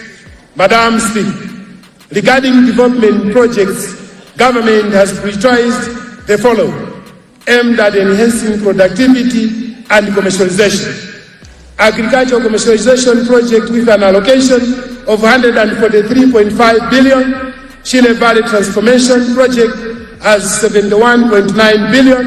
This is aimed at improving irrigation infrastructure and optimizing land use. Program for rural irrigation development has been provided 30.9 billion, and 30.1 billion is for transformation, agriculture production and transformation, and entrepreneurship. A provision of 6.8 billion has been made for agricultural infrastructure and youth in agribusiness project, which focuses on empowering young farmers. For the livestock infrastructure development for sustainable animal health, production and marketing project, 2.5 billion is provided to improve veterinary services and enhance livestock productivity. Agricultural machinery production being implemented by the Malawi University of Business and Applied Sciences, and promotion of mechanized farm operations through hiring centers in Malawi with a provision of 500 million kwacha. Tourism sector. Madam Speaker, tourism remains one of Malawi's fastest growing service sectors, with the potential to drive economic growth, job creation, and foreign exchange earnings. To fully harness this potential, government is committed to creating conducive environment that will enable the sector to thrive and meaningfully contribute to the national development. Madam Speaker, in the 24-25-26 financial year, government has allocated 13.9 billion compared to the 4.8 billion in the 24-25 budget, representing 192% increase to boost the sector. Of this allocation, 4.2 billion is earmarked for tourism promotion and development, 3.7 billion for wildlife management and conservation, and 6 billion for the implementation of various development projects aimed at enhancing Malawi's tourism potential. Madam Speaker, some of the strategic focus areas for the sector in the 2025-26 financial year include development of eco-lodges and support infrastructure in Kasungu National Park, development of public beaches across the shores of Lake Malawi, development of access roads to tourist resort areas, capacity building for front staff and tourism industry players, completion of the Malawi Institute of Tourism in Osusa campus, safeguarding of the wildlife in all protected areas, domestic, regional and international tourism promotion, automation of revenue collection, hosting of Takulandra and Malawi International Expo, and strengthening the legal framework and tourism institutional capacity. The mining sector.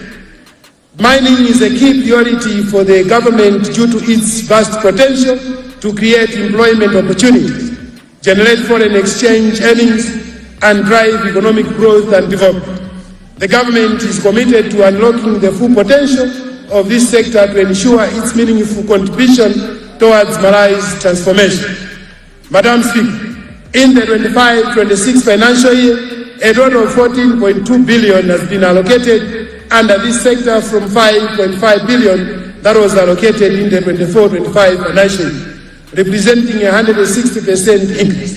Specifically, Madam Speaker, 5.1 billion has been earmarked for mining regulatory authority, and 4 billion for the establishment of the mining company, 4.1 billion for mining and geological services, and 1 billion for the mineral laboratory. Madam Speaker, through the Malawi Mining Investment Company, a nationwide survey through the Malawi Mining Investment Company, a nationwide survey to identify and assess gold mining sites will be undertaken. This initiative will inform strategic investments in gold mining, buying and selling, thereby ensuring that all gold produced in Malawi enters the formal market for the benefits of the nation. Madam Speaker, it is against this background that Malawi is losing significant revenue through illegal gold trade. Madam Speaker, the government is implementing programs and projects to strengthen the mining sector and maximize its economic potential. And these includes, number one, reviewing gemstone export procedures to enhance transparency and accountability in management of foreign exchange earnings from gemstones. Facilitating the commencement of large-scale mining projects, strengthening enforcement and inspections to ensure compliance with mining regulations, conducting geological mapping to identify more potential mineral deposits of high value, conducting mineral processing research and analytical laboratory services to improve mineral value addition, and finally carrying out mineral or mining investment promotion to attract investors and stimulate sector growth, transport, public waste and ICT infrastructure sector. Madam Speaker, in the 2025-26 financial year, the transport and ICT infrastructure sector has been allocated resources amounting to 422.3 billion. These resources have been allocated to Ministry of Transport and Public Works, Roads Fund Administration, Ministry of Information and Digitalization for their routine operations and implementation of development projects. Some of the notable projects, Madam Speaker, under this sector include, under Transport and Public Works, reconstruction and rehabilitation of Limbe-Bangula Railway section, rehabilitation of government offices at Capitol Hill, completion of the construction of Rikoma Port, development of Central Materials Laboratory, and modernization of Kamuzu International Airport. Madam Speaker, you may wish to note that out of the 422.3 billion under the transport and ICT infrastructure sector, 144.8 billion has been earmarked for the roads subsector for implementation for various projects. And some of the roads, Madam Speaker, are the following. And I really ask for the attention of the general public. This budget is financing the following roads. Number one, Lumbi Nyika Tenhof Hewe Road, Chitipa Ilomba Road, Lumbi Nyika Chitipa Road, Kalonga Songwe Rehabilitation Project, Kacheche Bwengu Chiweta Road, Njagwa Place Livingstonia Road, Jenda Imbangweni Edingeni Road, Nzimba Nzalangwe Road, Kia Junction Kasungu Jenda Nzimba Road, the Boma Rup Road, Njeu Sangano Mwaza Road, Capacity Improvement of Lirongwe City Roads, Kaparenga Benga Dwangwa Road, Sante Mkota Gabiri Road, Chimwanza Nambuma Gasia Road, Nsulira Nkota Goda Road, Mtuntama Wimbe Jamama Road, Njisi Malomo Road, Ngoma Mayani Deza Road, Msunwe Majika Gasia Road, upgrading of Kasungu Municipality Roads, Nguruyana Wambe Kasungu National Park Road, Rintibe Robi Road, Matutu Buwa Nambuma Road, Msibe Liwonde Zomba Road, Chikwawa Chapananga Mwanza Road, which is Sidiki Mia Road, Chikwawa Tabwa Fatima Road, which is Chakuamba Highway, Mangochi Maganjira Road, Cholo Tegera Limuona Bangura Road, Manki Bekep Magrie Road, Lirangwe Namatunu Machinga Road, and Chiringa Muroza Road.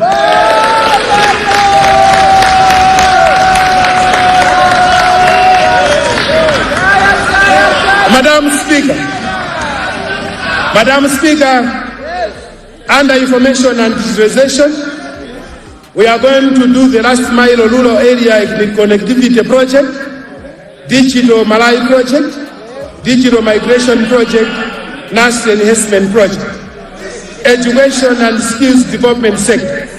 Madam Speaker, education and skills development serve as a catalyst in the socio-economic growth and transformation of any country due to the resultant increased productivity, the higher earning potential, and reduce the social inequalities among the population. In recognition of this, Madam Speaker, the government will continue to provide quality, relevant, and equitable education to the people of Malawi. Madam Speaker,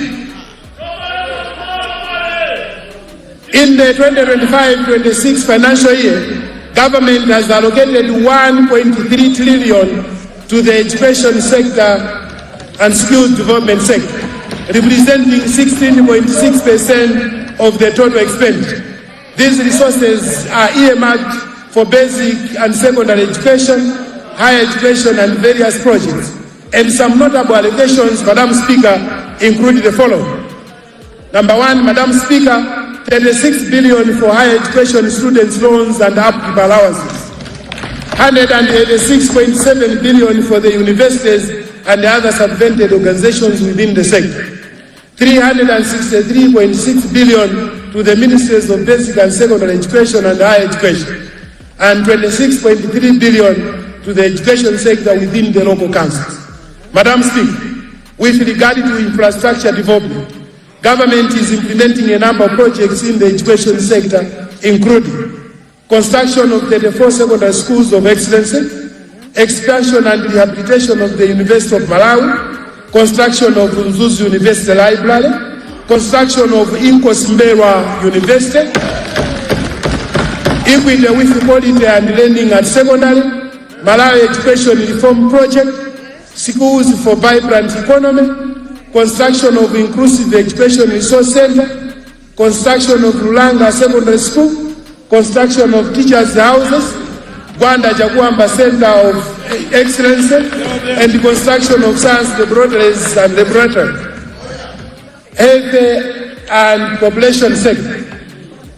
Madam Speaker, before I come to health and population sector, let me mention, Madam Speaker, that when the President attended the PIM function, he did promise about the joint schools of excellence. This budget, Madam Speaker, has taken care of that school.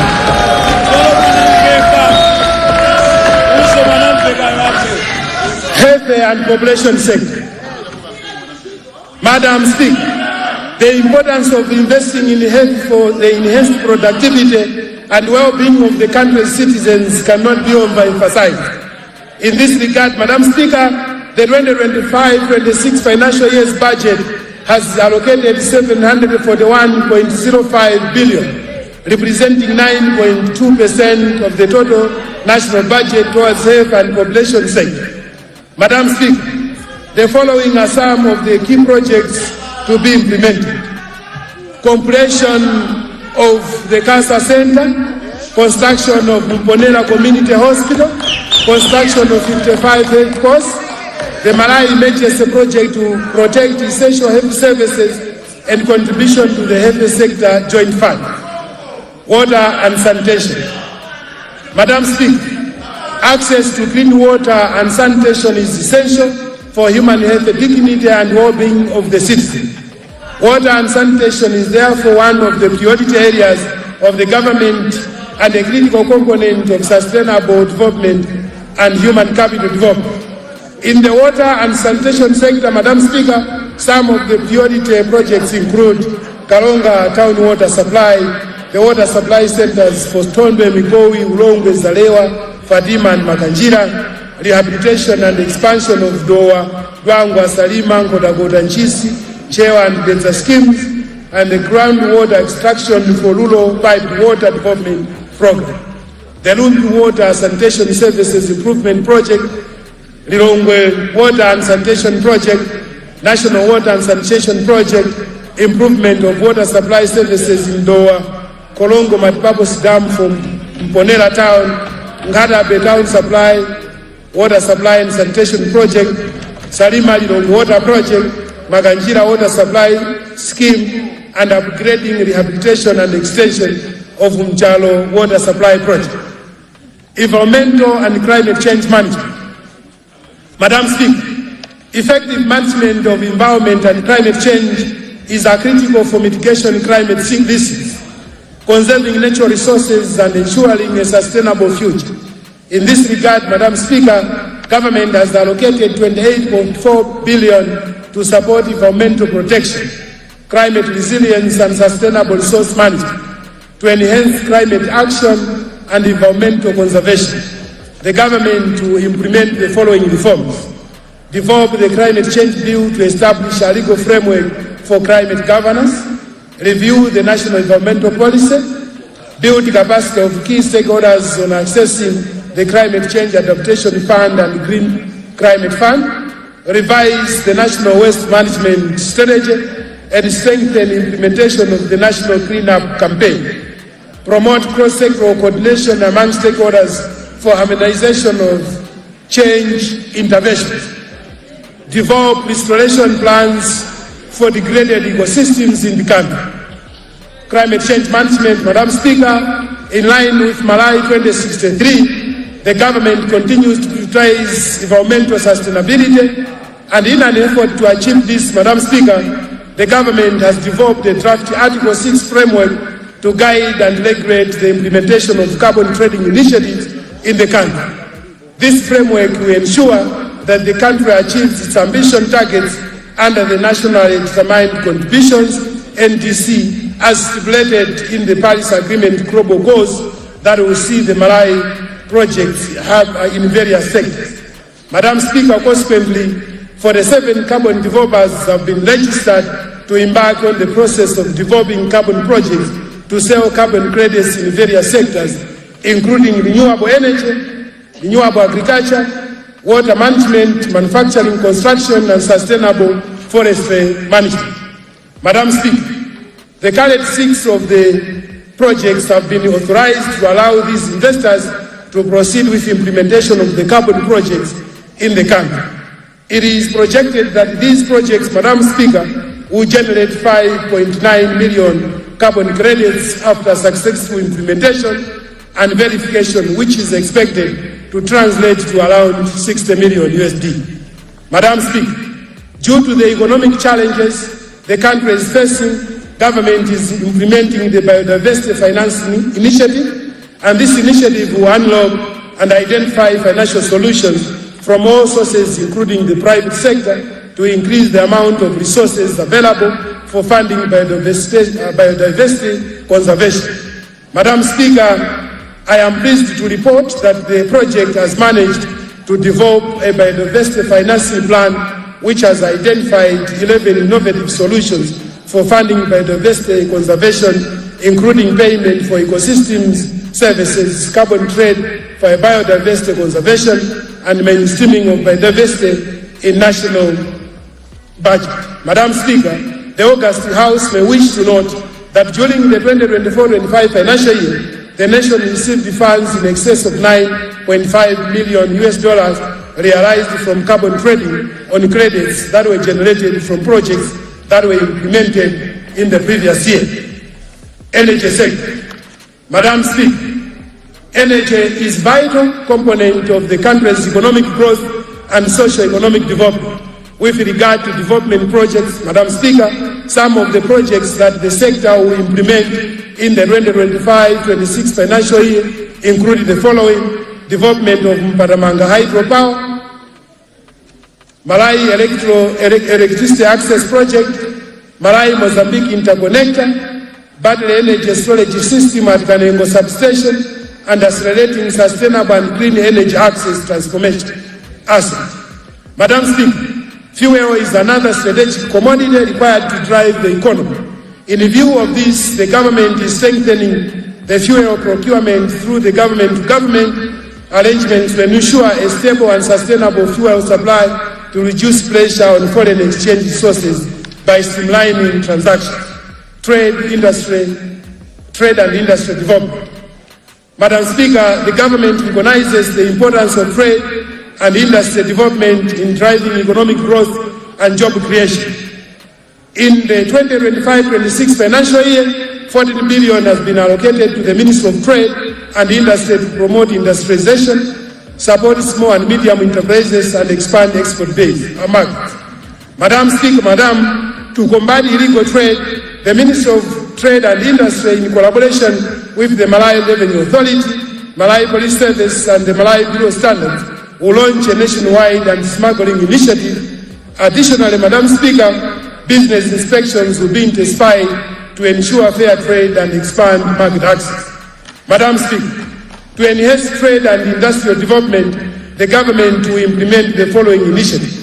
Develop special economic zones in Blantyre, Lilongwe, and Osusa to boost industrial growth, train and register 100 cooperatives, equipping them to diversify into high-value sectors such as mining, construct value addition centers in Kasungu and Kalonga, and expand export markets through leveraging on existing market protocols for soya and groundnuts by securing new agreements for macadamia nuts. Youth and sports. Madam Speaker, the future of Malawi is in the youth. As such, this budget has also prioritized youth and sports development as a means of unlocking their potential and fostering economic growth in the 2025-26 financial year, and 30.9 billion has been allocated to advance this agenda. Madam Speaker, to promote innovation and creativity.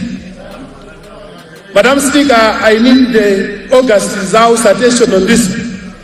To promote innovation and creativity among the young people, the government of Dr. Lazarus Makathe Chakwera, through this budget, has allocated 2 billion to capitalize the Youth Innovation Fund to support young entrepreneurs and innovators. It is expected, Madam Speaker, that this provision will progressively be increased in the subsequent financial years to allow more youths to access the fund.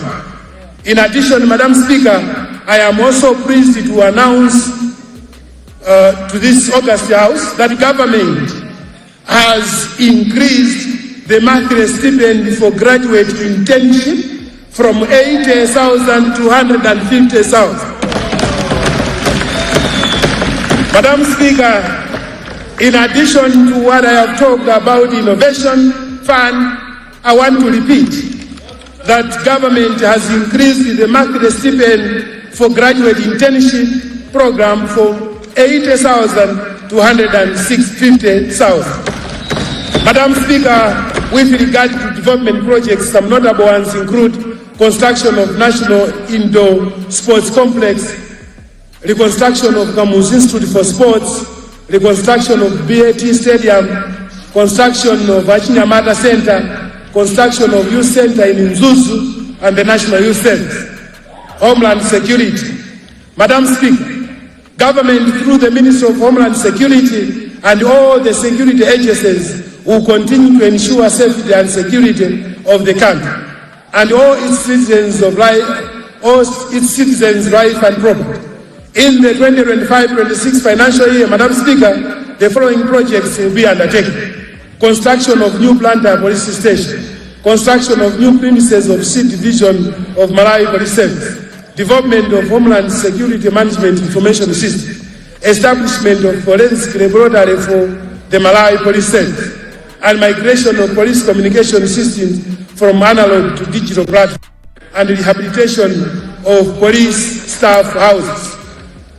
Program for self-constructed and rehabilitation of prison cells and staff houses. Revitalization of industrial workshops in prisons and sewerage ponds in prisons. Lands and housing sector. Madam Speaker, in the 2025-26 financial year, the lands and housing sector has been provided with resources amounting to 39.1 billion towards land management and administration and housing services to the general public. This is aimed at ensuring orderly physical development across the country and improving access to housing and public infrastructure.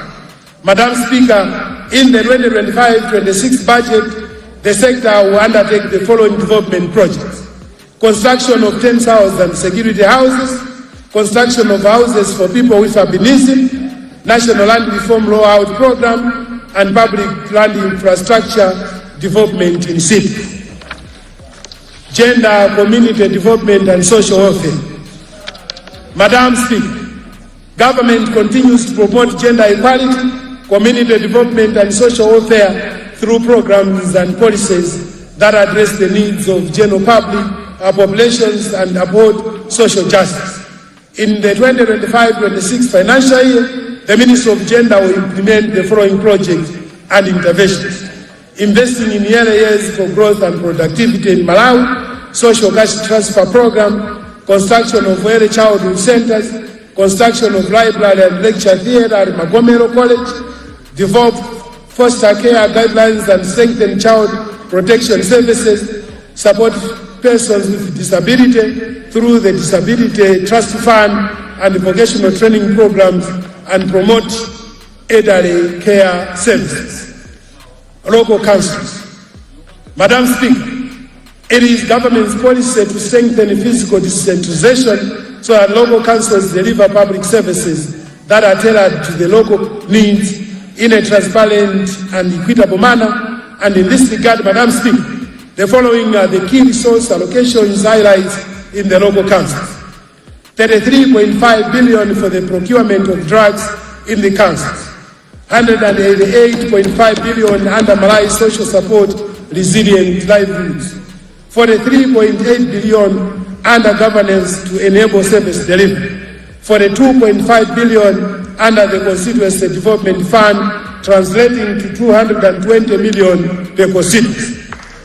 35 billion for the construction of city roads. 17 billion for the rehabilitation of district hospitals. 7.6 billion for the district development fund. 2.3 billion for the construction of water structures under the Water Resources Fund, and 1 billion for infrastructure development fund. Revenue policy and administrative measures for the 2025-26 fiscal year budget. Madam Speaker, the revenue policy and administrative measures I am about to announce today have been carefully formulated to account for the current social and economic landscape, while aligning with the government's strategic focus on sectors of the agriculture, tourism, mining, and manufacturing, commonly known as the ATM strategy. But before I delve deep into the specific measures, allow me, Madam Speaker, to make two key pronouncements. Firstly, Madam Speaker, I want to extend my sincere appreciation to all individuals and institutions that actively participated and provided invaluable insights during the pre-budget consultation meetings held across the country. Their feedback and suggestions remain instrumental in improving our tax system. And secondly, Madam Speaker, I wish to clarify that there is no import duty or exercise duty on mobile phones. Only VAT is there. And for businesses registered for VAT purposes, what they remit to the Malawi Revenue Authority is the difference between import VAT and sales VAT in some instances. They receive VAT refund when applicable. Now let me move to the tax and non-tax policy measures for the next fiscal year. Madam Speaker, in a departure from the tradition, the customs and excise tax measures I announced today will take effect from 1st April 2025 rather than at midnight tonight, as has been the case previously. This adjustment is intended to provide businesses and importers with ample time to factor in these changes when making key financial and operational decisions. Similarly, Madam Speaker, as per established practice, the income tax, value-added tax, and administrative measures I am presenting now come into force on 1st April 2025, contingent upon the passage of the relevant bills by this August House and the subsequent assent by His Excellency the President. Customs and exercise measures. Madam Speaker, allow me to begin with a measure directly affecting your office, Madam Speaker, recognizing that the conditions of service for the Speaker, Deputy Speakers and the Leader of the Opposition provide for duty-free clearance of 3 motor vehicles, the government is amending the relevant Customs Procedures Code, CPC, to formally accommodate this provision, since these positions are held by members of Parliament who are already entitled to duty-free clearance of 2 motor vehicles. This amendment will grant an additional exemption, bringing the total number of motor vehicles to be cleared duty-free by individuals occupying that office to 3. Madam Speaker, in alignment with the ATM strategy, particularly within the tourism sector, the government is implementing a reduction in the applicable import duty exercise tax on all materials imported for the construction of amusement parks. To facilitate this initiative, Madam Speaker, the relevant Customs Procedure Code will be amended accordingly. These measures aim to stimulate investment in the sector, enhance tourism infrastructure, and drive economic growth. Continuing with the promotion of the ATM strategy, this time for the agriculture sector, Madam Speaker, the government is amending the Customs Procedure Code for duty-free clearance of various irrigation sector items to include palm engine of any size. Madam Speaker, continuing with the tax measures, the government has observed that in some instances hybrid electric vehicles attract a higher exercise rate than their petrol or diesel counterparts. To promote the adoption of fuel-efficient hybrid vehicles, the government is implementing a significant reduction in exercise tax rates as follows. For hybrid vehicles less than 8 years old, the exercise tax will be reduced from 45% to 0%. For hybrid vehicles between 8 and 12 years old, the exercise duty will be lowered from 70% to 35%.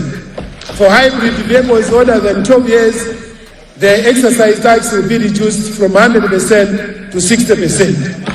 These measures reinforce the government's commitment to environmental sustainability by encouraging cleaner and more energy-efficient transportation. Madam Speaker, while many of the measures outlined thus far reduce government revenue, we must also implement revenue-generating measures to sustain domestic revenue collection accordingly.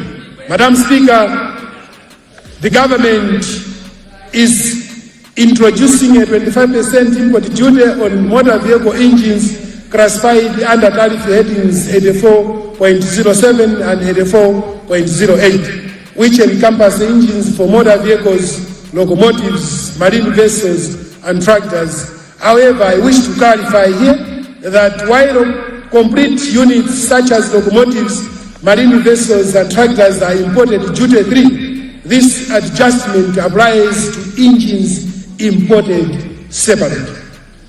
The objective is to ensure that while actual vehicles continue to benefit from duty exemptions, import duties are levied on replacement engines to prevent potential abuse of these concessions.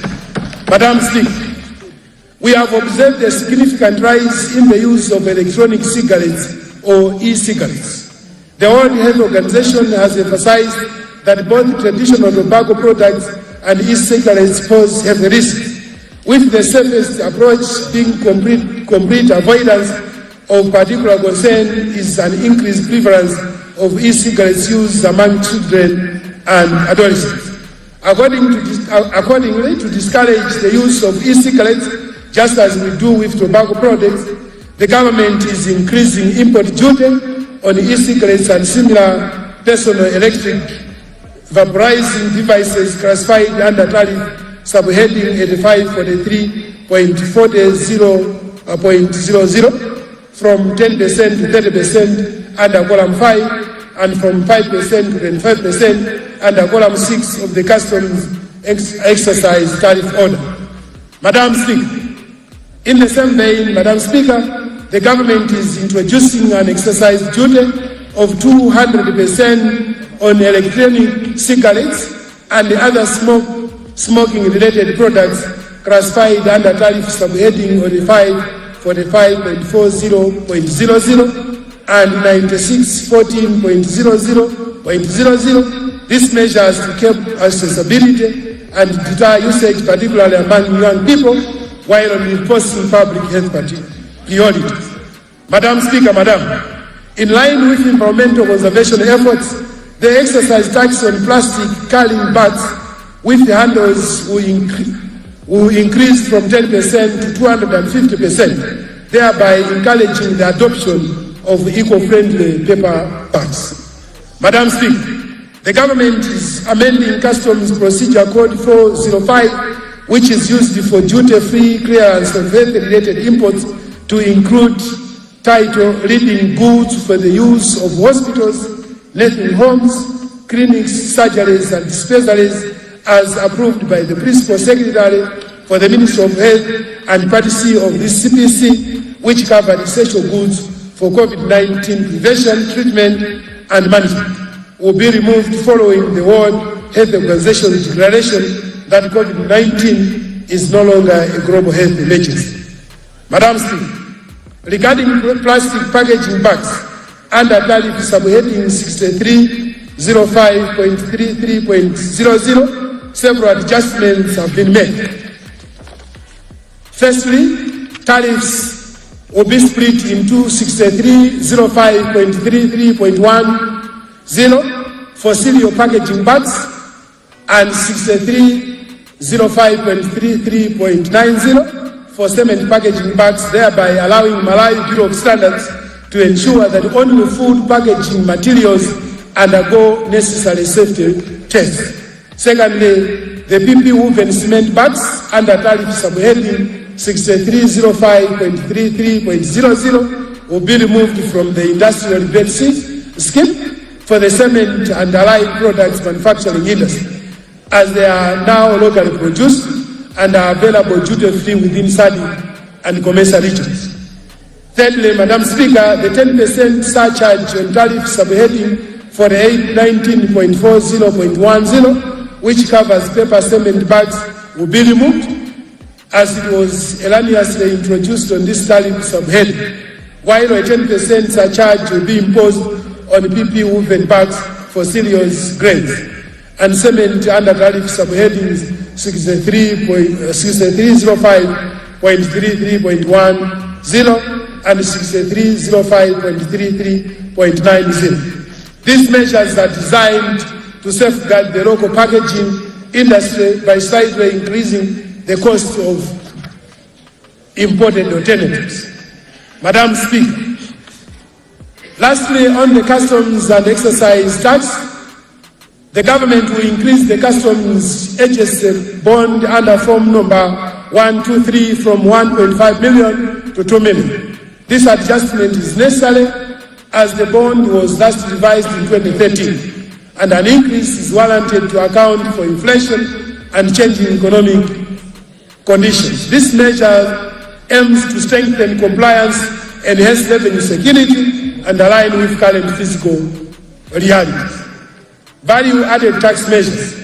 Madam Speaker, one of the food that have become a necessity for most Malawians is bread or buns and confectionaries.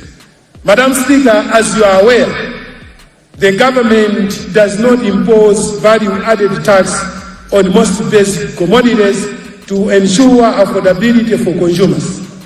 In line with this policy, Madam Speaker, government is from today removing VAT on bread and buns and confectionaries to ease the financial burden on households, to promote affordable access to essential food items and support local bakeries and broader food industry.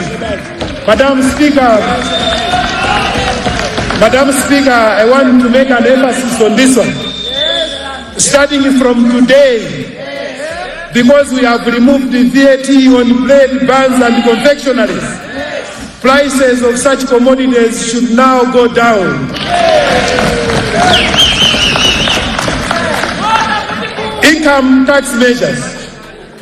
Madam Speaker, as you are aware, The priority industry scheme provides qualifying companies with a tax holiday of up to 10 years and duty-free importation of capital items, serving as a key incentive to stimulate investment and drive economic growth. However, concerns have been raised regarding unclear eligibility criteria and the inclusion of other critical sectors that could significantly benefiting from these incentives. In response, Madam Speaker, the government is introducing mega farms as a priority sector and undertaking a comprehensive review of the priority industry scheme regulations. This reform aims to enhance transparency, streamline eligibility criteria, and ensure broader access to these incentives. This initiative aligns with the ATM strategy, and particularly in the agriculture sector, and is designed to encourage greater participation in priority industries while driving sustainable economic development. Madam Speaker, as I announced the good news of removal of VAT on bread, I would like also to make mention here, Madam Speaker, that we have also done similarly to second-hand clothes to make sure that they are affordable.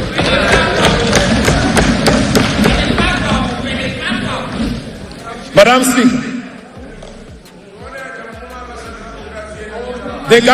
Madam Speaker,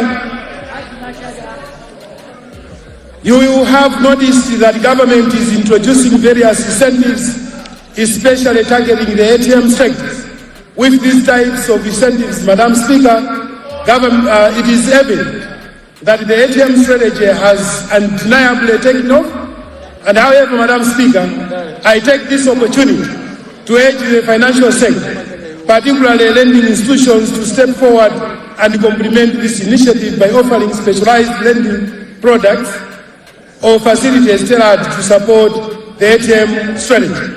It is deeply concerning, Madam Speaker, that banks, institutions that directly benefiting from farmers, agro-processors and other players in the ATM sectors continue to impose the same stringent and exorbitant lending conditions as they do on other industries.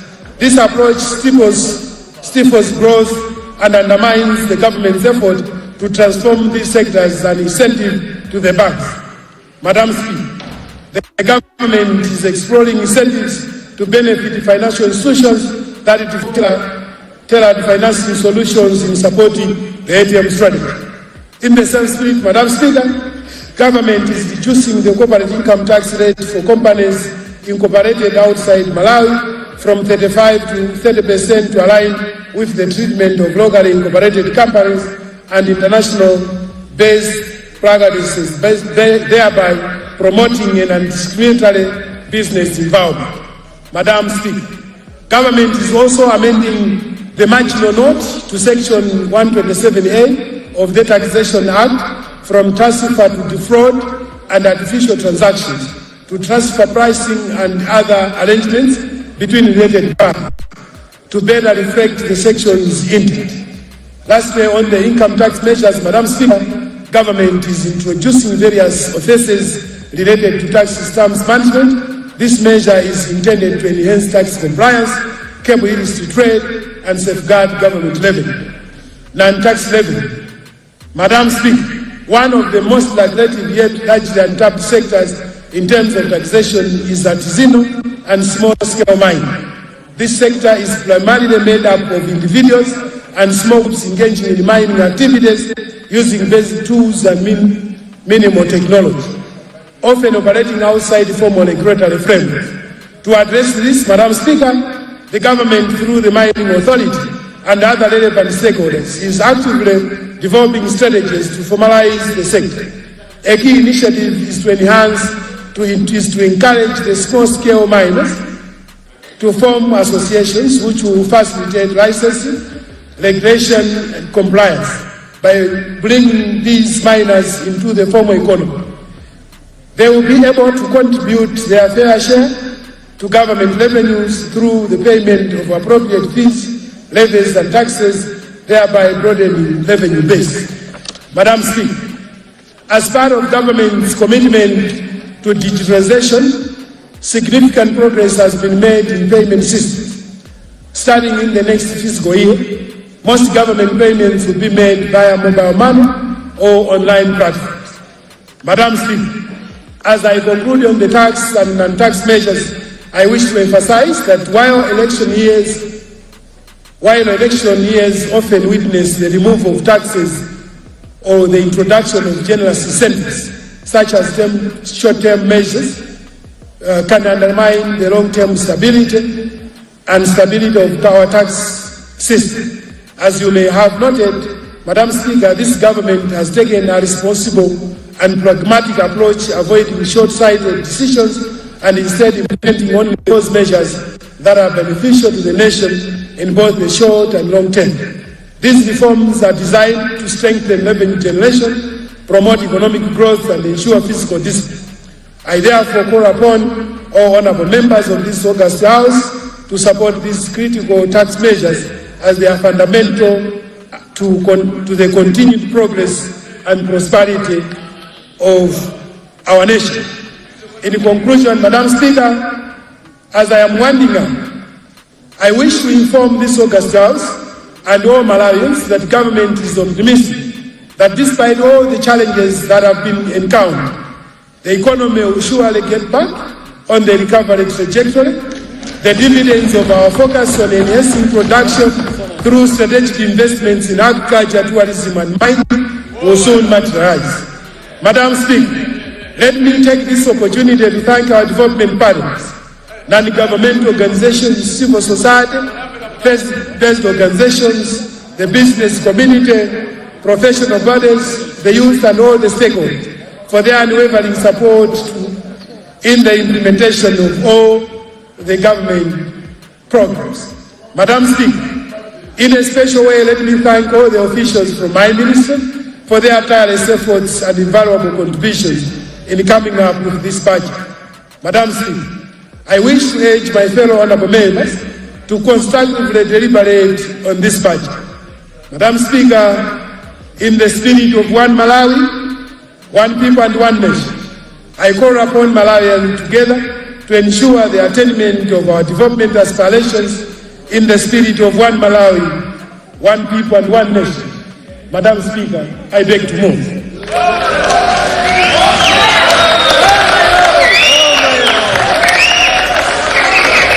Well, that's Honorable Simplex Chicholabanda, Minister of Finance and Economic Affairs, delivering the 2025-2026 National Budget Statement. I have Justin Kwewu.